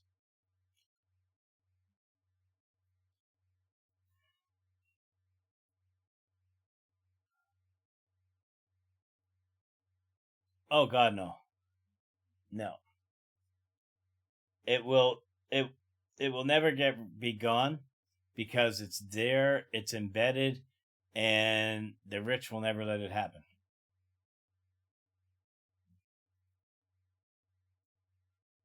Yeah. But I mean, when you look at the whole, again, going with the passion stuff, prime example, my setup that I have here in my little game room studio, whatever you want to call it, I've got a crap ton of money invested in this. Uh, I don't make uh anything really. I get a payout about every probably 4 or 5 months from Twitch because that's when I hit my $50 threshold. So I invest in this because I love to do it. B, I do stuff on my channels and stuff to teach people how to do it. I love showing people how to do this stuff. I love talking like today, talking about this stuff here. This is my passion. Like, even if I didn't have you on here talking with me, I probably could still ramble on for 2 hours about all this stuff because I just, you know, and I'm not making money off it. I just enjoy sharing. So it's not, it can't always be about the money. And I tell people this all the time, kind of getting a little sidetracked, but sort of not. Um, when I have kids come into the store, and I was talking about this on stream yesterday, I have the kids that come into the store that they're my staff call them my fan club, and they come in and they're usually in cosplays or with their parents, and I encourage them, keep doing what you're doing. One girl would come in every week. She'd make her grandmother bring her in to show me her sketchbook, her drawings, because I keep encouraging her, like, oh, keep drawing. Like, actually, she was bringing them in on loose paper, and I was like, she came in one day, and I said, you know what? Get yourself a sketchbook. Like, even if you get one from the dollar store, you don't need anything expensive, but get something so that they're all in one spot so you don't lose these. And next thing I know, the week later, her grandmother brought her in with her sketchbook. She had to come in and see it with the sketchbook. So, like, I encourage this because we need artists. One of the things that drives me crazy in schools right now is the fact that they don't. I'm going on an off-topic rant. They don't focus on art. They don't focus on the music or any of those things, and it sucks because the artists of the world are the free thinkers. They're the ones who are going to think beyond what's in front of them. They're the ones who have the open mind to bring forth one of these visions of Gene Roddenberry's, for instance. Yes, you'll have an engineer or a physicist that's going to, come up with the algorithm or a design, but someone's got to come up with the idea, and it's the free thinkers, it's the artists of the world, the musicians, even the writers. It's those people there that will come up with the ideas. They might not know how to build it, but they're the ones who are going to start the idea. Like, I don't think Gene Roddenberry had a clue how to build, how to make a floppy disk or a flip phone, but he came up with the idea. Yes, and exactly. There's shit. What was I going to say? Damn it, I lost thought because there's a Star Trek tech thought too. Damn it. Hate it when that happens. It was in there and pew, it left. but yeah, so it's the people that think these things, and that's what Star Trek has brought us. Like, the people who first sat down, like I can't remember his last name, but Jeffries. He's the guy who designed the little tubes that go in between the floors of the Enterprise and stuff to get at certain panels. They call those Jeffrey tubes. Like, he was a guy who thought some of these designs out. And I mean, there's no such thing as a Jeffrey tube. It's just literally a crawl space. But it's those guys. It's the Roddenberrys and whatnot that created this world, that thought of these things that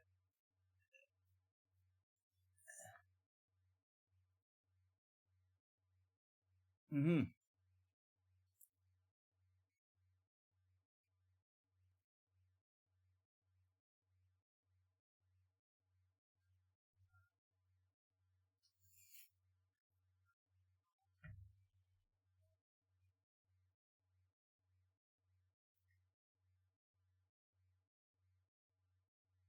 Yeah. And by art, when I say art, I because a lot of people, when you say art, they think painting and drawing and stuff. I'm talking about musicians. I'm talking about people who build stuff with their hands. I'm talking about people who crochet. I'm talking about people that cooking is an art, drawing, painting, digital tablet, like drawn digital stuff. That's all art. Writing is an art. Um, Photography is an art. Some of the best photographers, they see the world in a whole different way than we do, because they look out there. Like, I'll look out and I see my parking lot and a big building across the street, and a passionate photographer would look out and be able to take a picture and frame it in such a way to make you go, holy crap, that's awesome. Whereas I look at it and I go, that's a parking lot and an apartment building. So those are the people you need.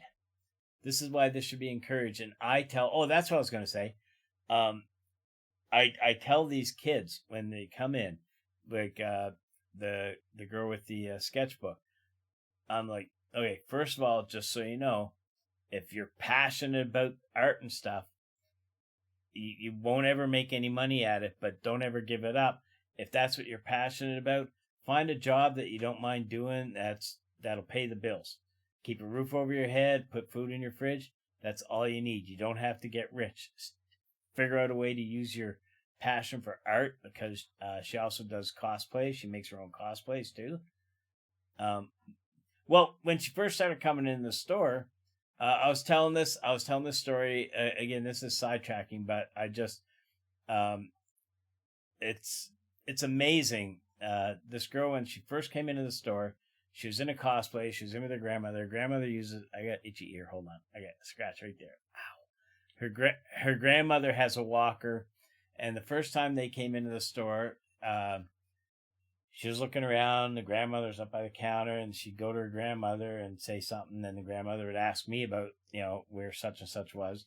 So I tell her, and she'd tell this girl, and the girl would go off. Then she'd go back to her grandmother and ask her something.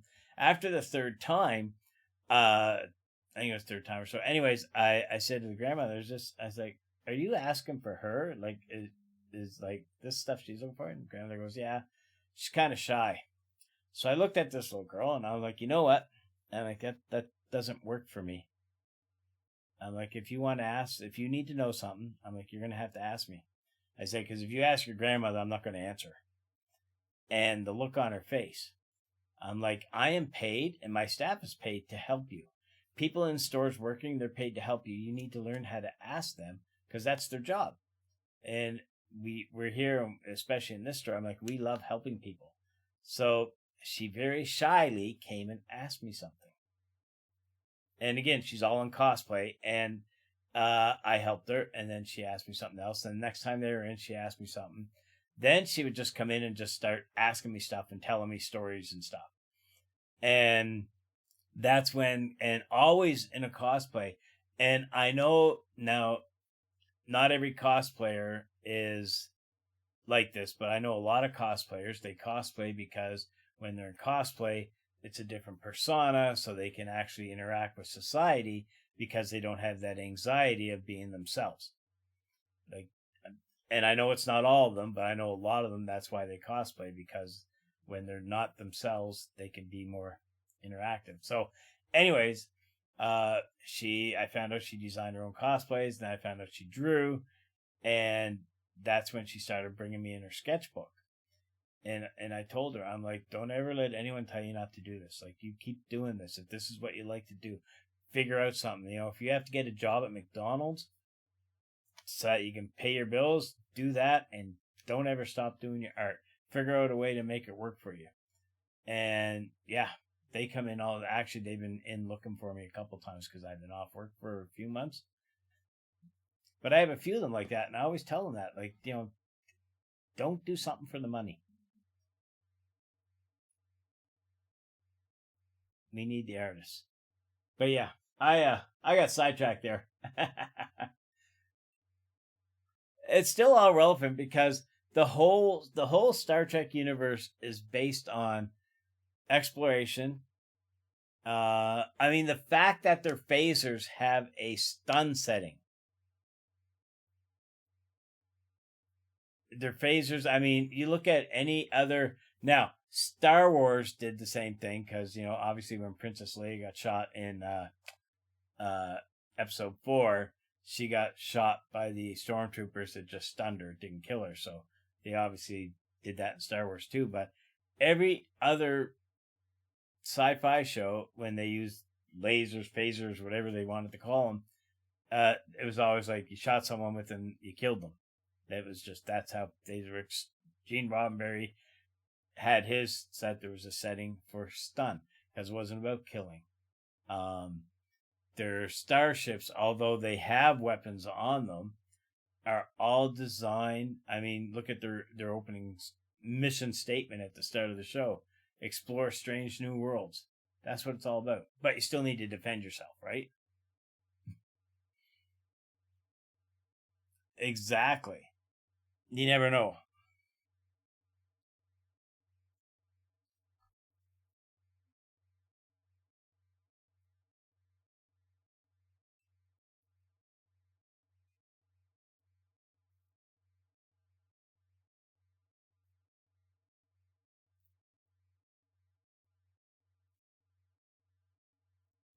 Mm-hmm.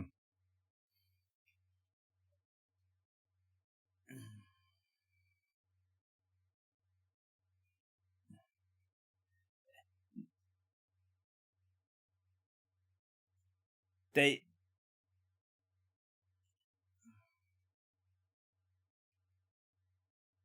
Mm-hmm.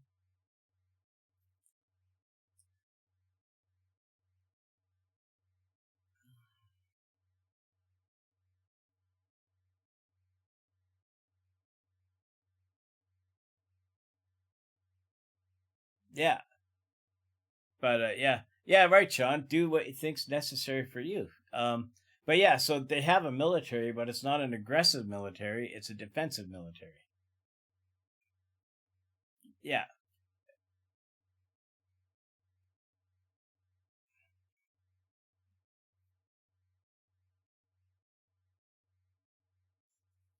yeah,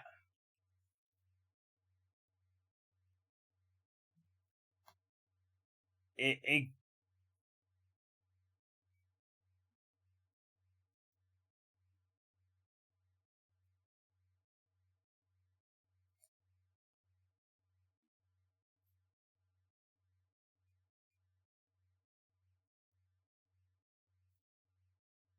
yeah,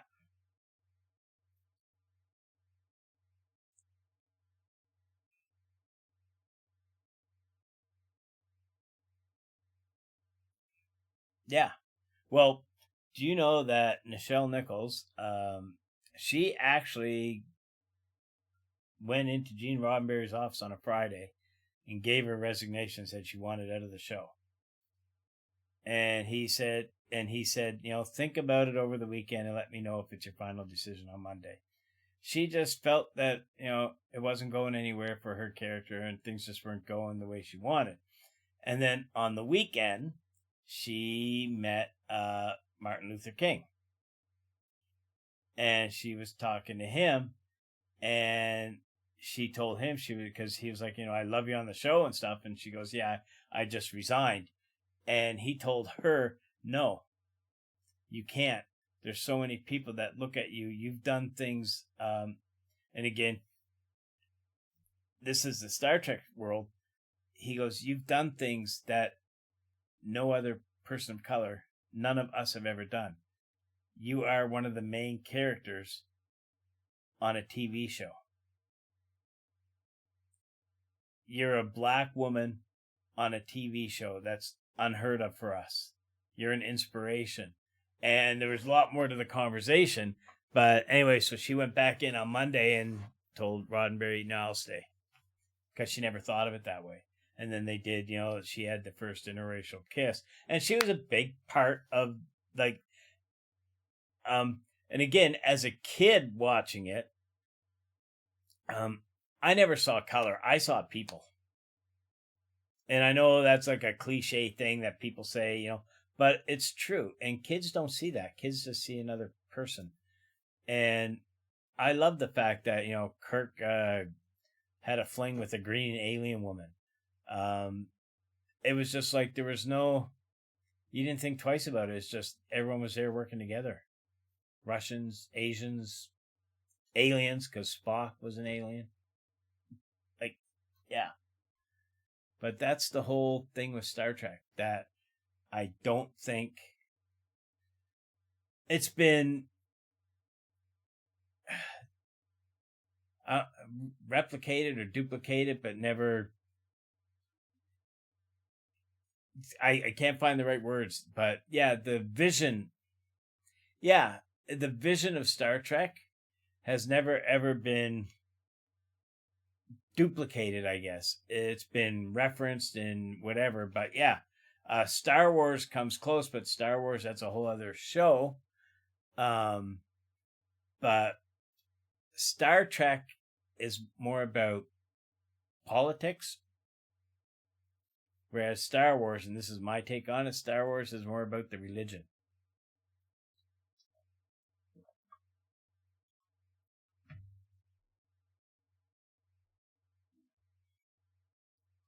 Yes.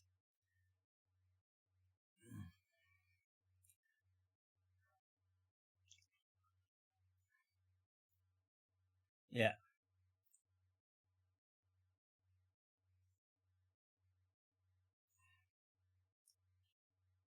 Star Trek is more of a think, and I am a huge fan of both. Um, but Star Trek is probably more of a think a man show, whereas Star Wars.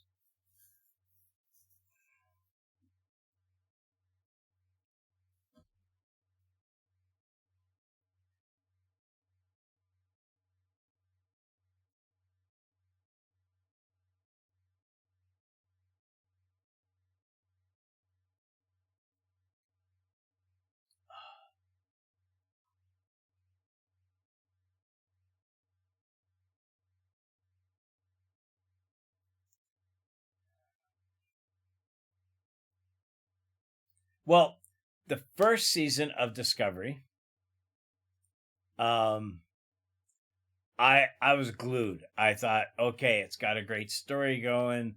Uh, as much as I couldn't stand, I can't remember her name, the female lead character. Uh, yeah, I don't like her.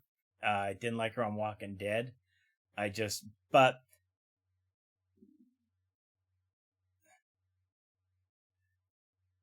but I found the first season was phenomenal, and then the second season, I stopped watching because I found it just kind of, like you said, it became more about fighting, and yeah, it became more about that, and I watched the first season of Picard, but I found Picard became, I don't even think I finished the first season because I found it was like watching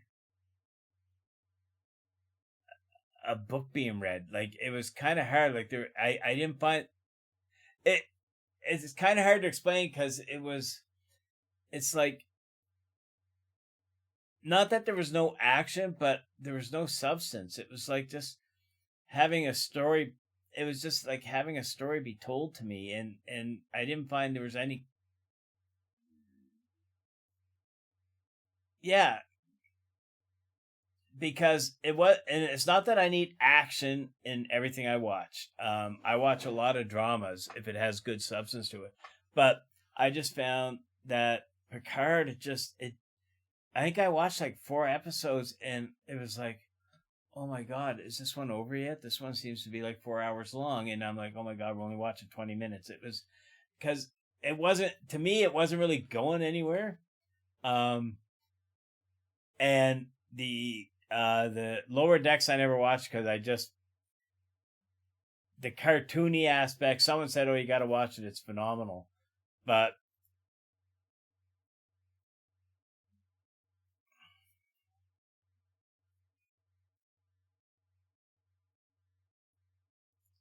well, Strange New Worlds is Pike's story, and I have to watch that. I haven't started yet, but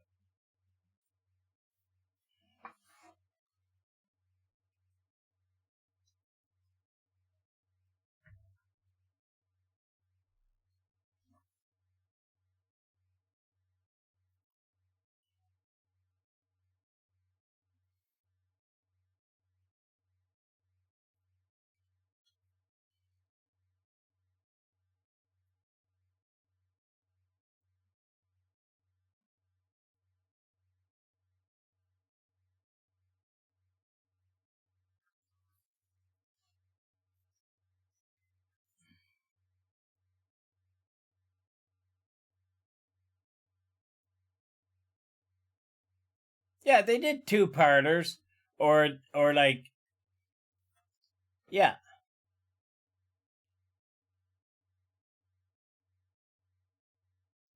yeah,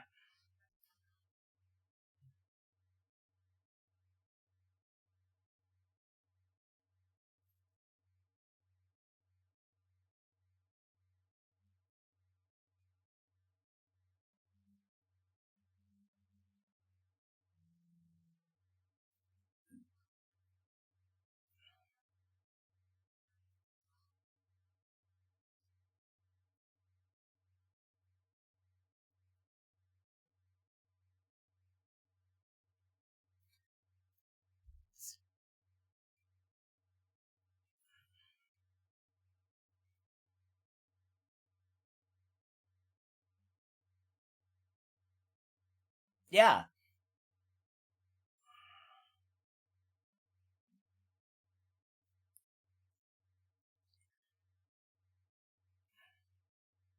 See, when you first said you didn't care for Picard, I was like, Next Generation, but and then I was like, oh yeah, you mean the show Picard?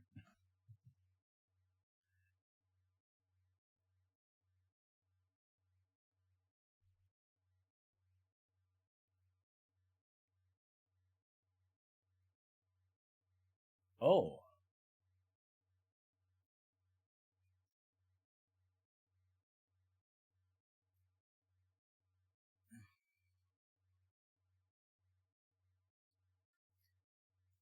well, well, the other Star Trek that I didn't care for, and I know this is a very unpopular opinion with people, Deep Space Nine, and the uh,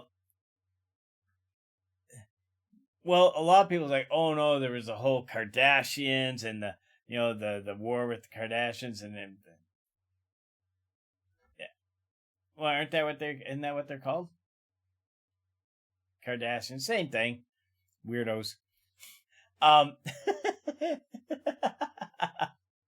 but yeah.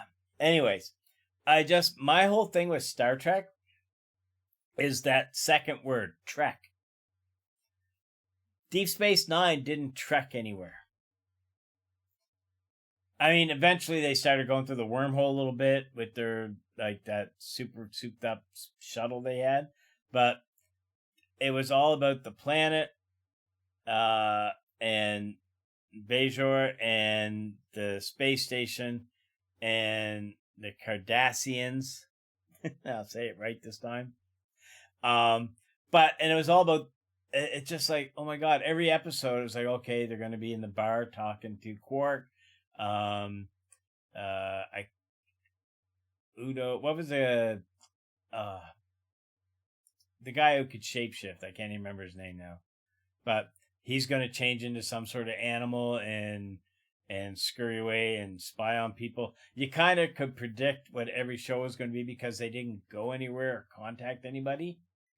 Whereas uh original series, they tracked. Next Generation, they tracked, they explored. I loved Voyager. I loved Janeway. I thought Janeway was fantastical as a captain. She was kind of a combination of Picard and Kirk. Very diplomatic, but at the same time, like, Kirk would say, "I'm going to give you the count of three, and I'm firing." And he'd go, "One, fire." Like, and whereas Picard would say, "I'm going to give you the count of three," and he'd go, "One, I'm not kidding. Two, it's going to happen. I'm going to do it. Two and a half." Like, he would just like that was kind of Picard's thing, whereas Janeway would get to like two and fire, or uh, yeah, she was kind of like a combination of the diplomat plus the military. So I really like Discovery, or not Discovery, Voyager, Enterprise.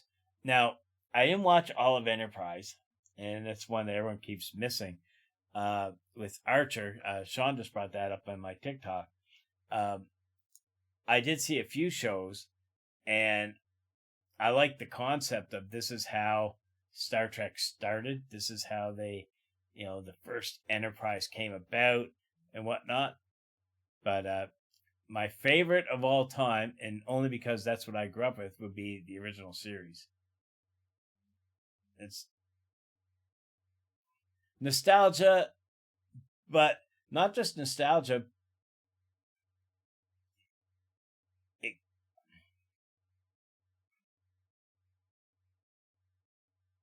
true. The thing I say that the reason I pick original series is because that's what all the others are based on, right? It's like that here's your blueprint, and then they were going to do in the 70s, they were going to reboot Star Trek, and I can't even remember what they had a weird name for it. I think they were just going to call it Trek 2 or something, but that didn't get off the ground. Um, and then the first movie came out, and the first movie was,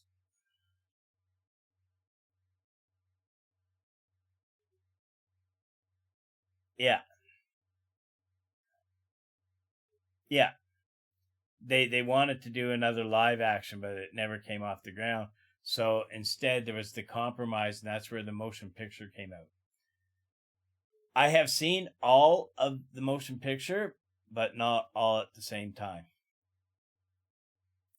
Because because I would fall asleep because the motion picture was there were so many long drawn out scenes that just uh it, it had to me the motion picture had nothing to do about Star Trek and more to do about just hey, let's put this on a big screen. Now it did phenomenal because I mean everyone loves Star Trek, so it was like oh my god, a motion picture. Um, but what rebooted Star Trek for me was Wrath of Khan, and I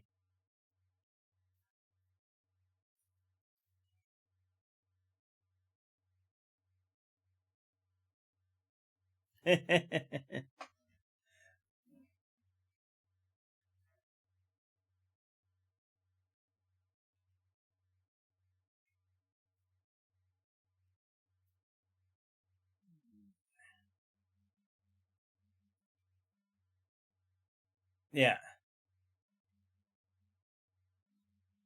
yeah, it's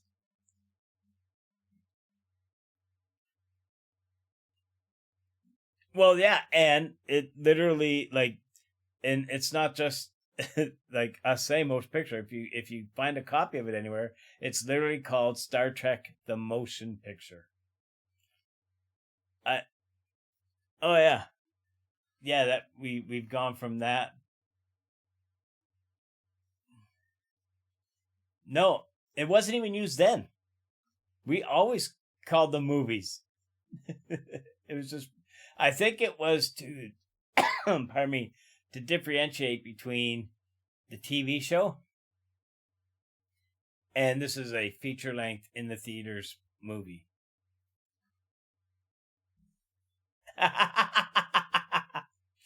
um, but yeah, but that one there, that was just.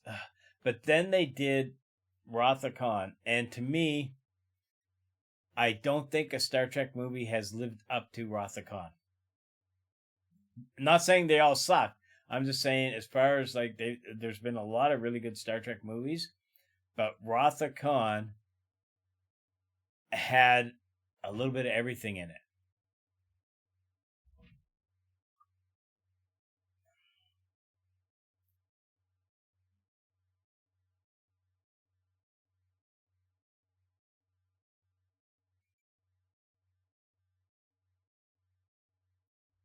Uh, Number three is Voyage Home, where, oh no, yeah, number three is The Search for Spock.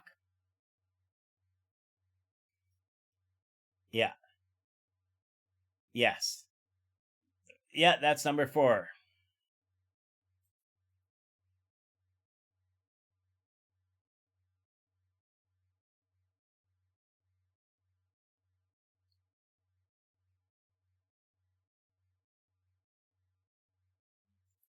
Oh, it was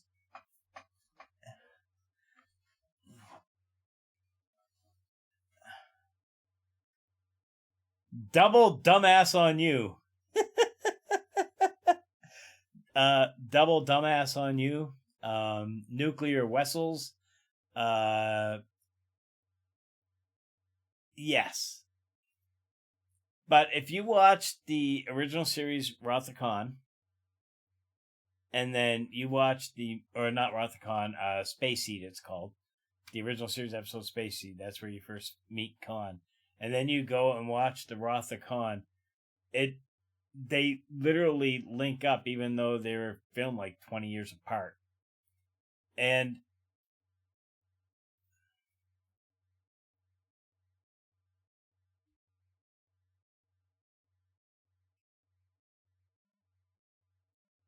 exactly. Ex- oh yeah. Well, when Rothacon, um, it's really funny with Star Trek because I was my whole family watched it. You know, my dad was a huge fan, so we all watched it. But I was the only one who would sit there and watch it with my dad every night. He would record them when VCRs came out. My dad bought one. He bought blank tapes, and he recorded all of the original series. Like I actually have them in a box here. Um, so he had them all recorded, and I would sit and watch them with him, like hours and hours of Star Trek, to the point where I literally, I was talking about this yesterday. Uh, in the Navy, when I'd walk into the mess hall before we had to go on parade or whatever, it was always on as a rerun at between 6 and 6:30 at night, and I'd walk in and it'd be on, and the guys would look at me and they go, Drake, which episode's this? And I'd take one look and I'd be like, oh, that one's called da da da da. It's from the second season. It's about this, this, and this, and they just look at me. I shouldn't say 6:30, 6 to 7, but anyways, yeah, it was an hour long. But and they just look at me and they go, how do you know this? I'm like, I have watched the original series so much. I mean, I've forgotten a lot of them now, but I could tell you every episode just by watching like not even a minute of it. And then when Wrath of Khan came out in the theaters, I was like, oh my god, the they're bringing Khan back. And then the fact that they brought the same actor back to play Khan, yes. And I mean, they to me it just hit all the things, and that to me is what relaunched Star Trek for me, because Next Generation came out a few years later on TV, but the original series movies were still going. Um, one of the worst other than the motion picture, which I that one I've just I've retconned that out of my brain. Um, Generations, where they kind of linked up the original series with Generations. It was like passing the mantle. I found it was bad. Not as bad as the motion picture, but it was bad. But yeah, the whole Star Trek and the fans of Star Trek. So okay, there's fans. We're fans of Star Trek, but we're fans of Star Wars too. The diehard fans of Star Trek. You can't like Star Wars if you like Star Trek. Of the diehard ones, and vice versa. But you know what I mean, right? They're like, and it's like, why can't you like both? Like, they're two different things. It's like watching, going watching a Bruce Lee movie and then the next day watching a Jim Carrey movie. I can like both. They're two different things. But yeah, but I just find Star Trek has a lot of value to everybody. I think it has a lot of there's still a lot of Star Trek that I think as a society and technology wise we can expand on, like going back to what we first talked about with the holodeck. Like I think we'll never see it in our lifetime, but oh, what was the other thing? I had a couple things here. Gadgets, tricorder, actually come true. Oh man, where's that thing? 50 things. No. No, go back. I have to see that. took it off my stream. It's like, you bastard. There we go. I took it off my. I clicked off my stream. I was like, no, bring it back. Communicators, hypo spray. But yeah. So Jordy's visor, they're actually working on stuff like that. They've done experiments, and not that I am for experimenting and doing stuff to animals, but they have put chips in rats' eyes, little microchip, and that they can see spectrums and stuff and make certain stuff out. And if you wear specific glasses, the glasses send the image to the microchip, which sends the image to the brain, which will give people a somewhat of a perspective of life or what's going on around them, which is kind of cool. A lot like Jordy's visor. But one of the biggest things is, okay, for me, tongue work. Here we go. I mentioned this right at the first, warp speed. As we all know, warp speed is impossible because according to Einstein's theory of relativity or whatever it is, you can't go faster than the speed of light. I don't know why that is a thing, but apparently you can't.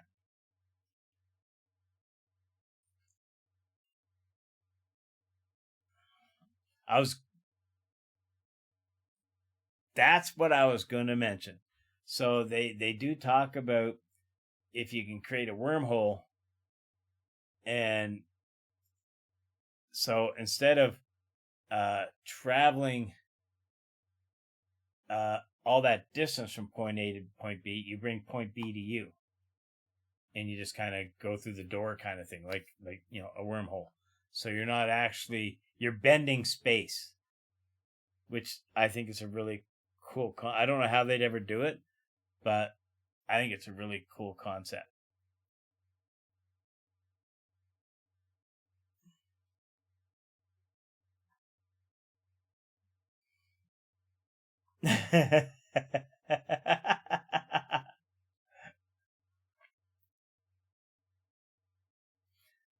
but what but okay, for physical objects like material things, I think that's really cool. But to teleport a person, and I was doing some reading on this, I think a year or two ago, because that's what I do when I'm bored. I look stuff up. When you're teleporting, when you appear on, like, using the Star Trek teleport thing, when you emerge on the other end, it's not you, it's a copy of you. You are essentially killed every time you teleport. You're killed, and your image is spread through. It's kind of like if I went through the Wi-Fi here and appeared at your house. I died here, my digital self, with all my knowledge. So, like, that's a whole other thing. Like, how does that all get teleported? But yeah, you're literally get killed and get rebuilt, and that's kind of freaky. And then there you go. Now, they show an example of what can happen in. I don't know if it was the motion picture. I think it was the motion picture. Might have been Ratha Khan, but at one point, they beamed two people up from the surface, and the transporter malfunctioned. And when they beamed up, they were all melded together and stuff. And then they couldn't transport them back and save them. It was like, and I'm like, that's why no.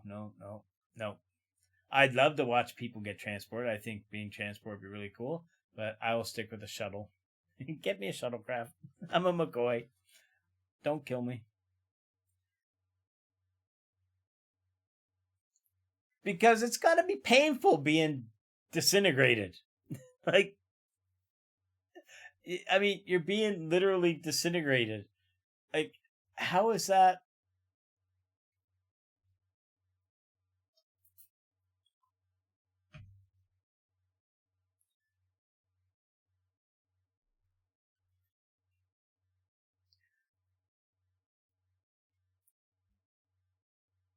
Yeah.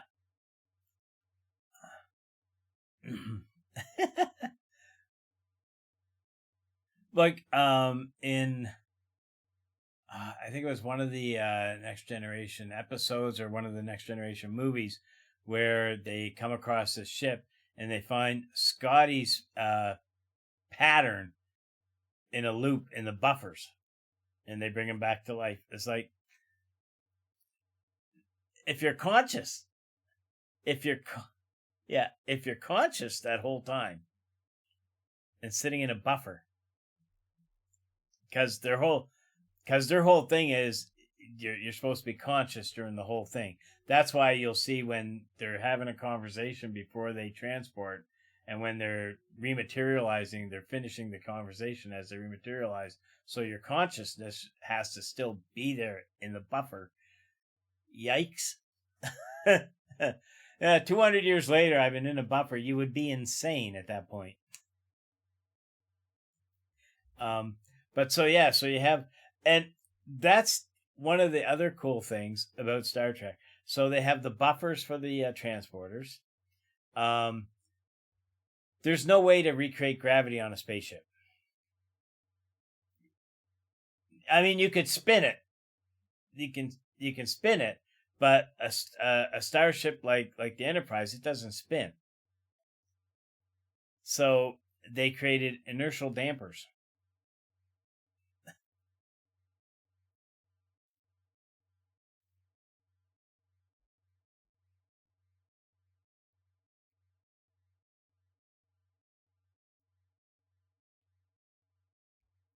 Yeah,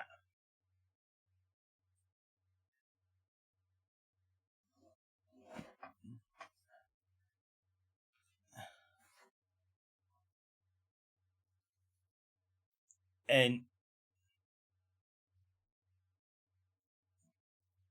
but actually, if you reverse that and make the floors just solid steel and just magnetic boots,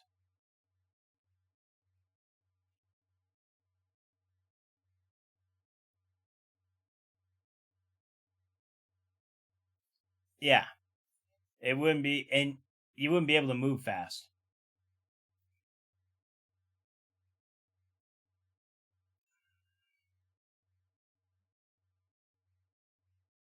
True,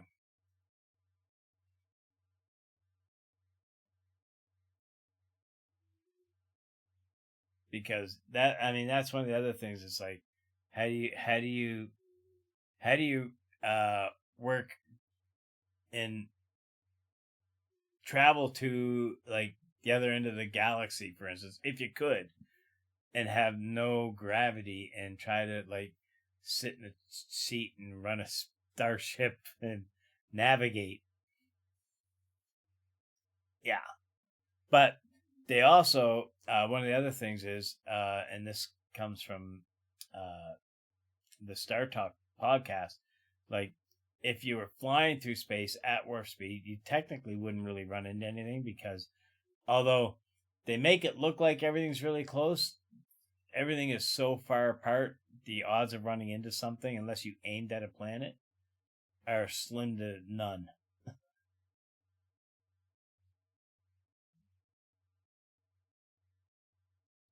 Yeah, yeah, but they do say there is space dust and little particles and stuff. So if you're traveling that fast, there is a chance that that'll just go right through the ship and destroy you. That's why they have that dish on the front of the ships. Well, on the TNG, it's I don't know what it is, but it's that thing right at the very front of the lower part that basically has a sort of like a shielding device that pushes the particles away because space dust.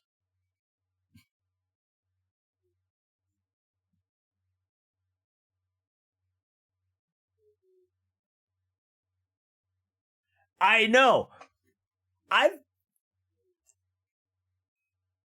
sideways and upside down. I've always said that. uh, no, or on the sea, or it, or even planes in the sky. You're not going to counter each other like, oh yeah, they are. They're literally, and I've always said that. I'm like, why are they always facing the same way? Now, orbiting a planet, yes, I could see it, but out in the middle of nowhere in space, yeah, you're gonna like. There's a scene in Wrath of Khan where right towards the end where they go into the nebula and they're trying to find the I can't remember that other ship that Khan was on, the Reliant, and they just had their big battle, and now they're in this nebula where a lot of the sensors aren't working, and then they come up on it, and it's like you said, facing the same way, and I'm like, yeah, but that's not realistic. That's I'm sorry, that's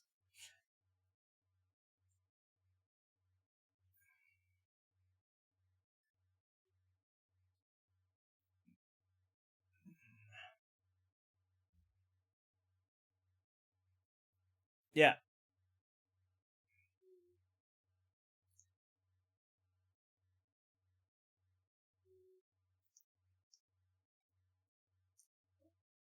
no, but when they first introduced the Borg, and I remember people discussing this when it came out, and people saying the Borg ship makes no sense. And I'm like, what do you mean? And they go, well, it's a cube. How's that ever going to be able to travel fast? And I'm like, how wouldn't it? And they're like, it's a cube. The resistance. I'm like, there's no resistance in space. You could be a oh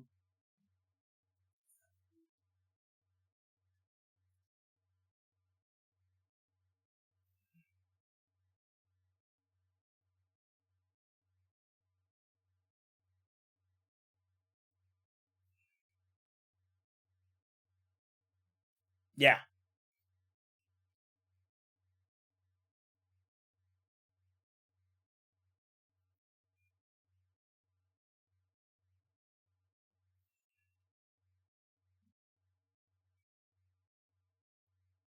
yeah. You you you don't need aerodynamic. That Borg ship could be tumbling as it flew at warp speed, and it's not going to affect the thing. Not even inside the ship, it's not going to affect anything because the gravity is going to be consistent with the movement of the ship, right? So the ship's just going, yeah, no, yeah, exactly,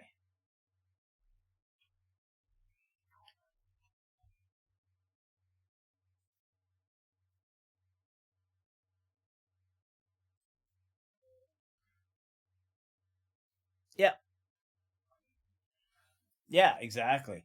There, you don't need to be aerodynamic in space, and like you said, yes, um, there is resistance. I mean, that's just there's always going to be a little bit of resistance because there's going to be a little bit of gravity in space. There always is.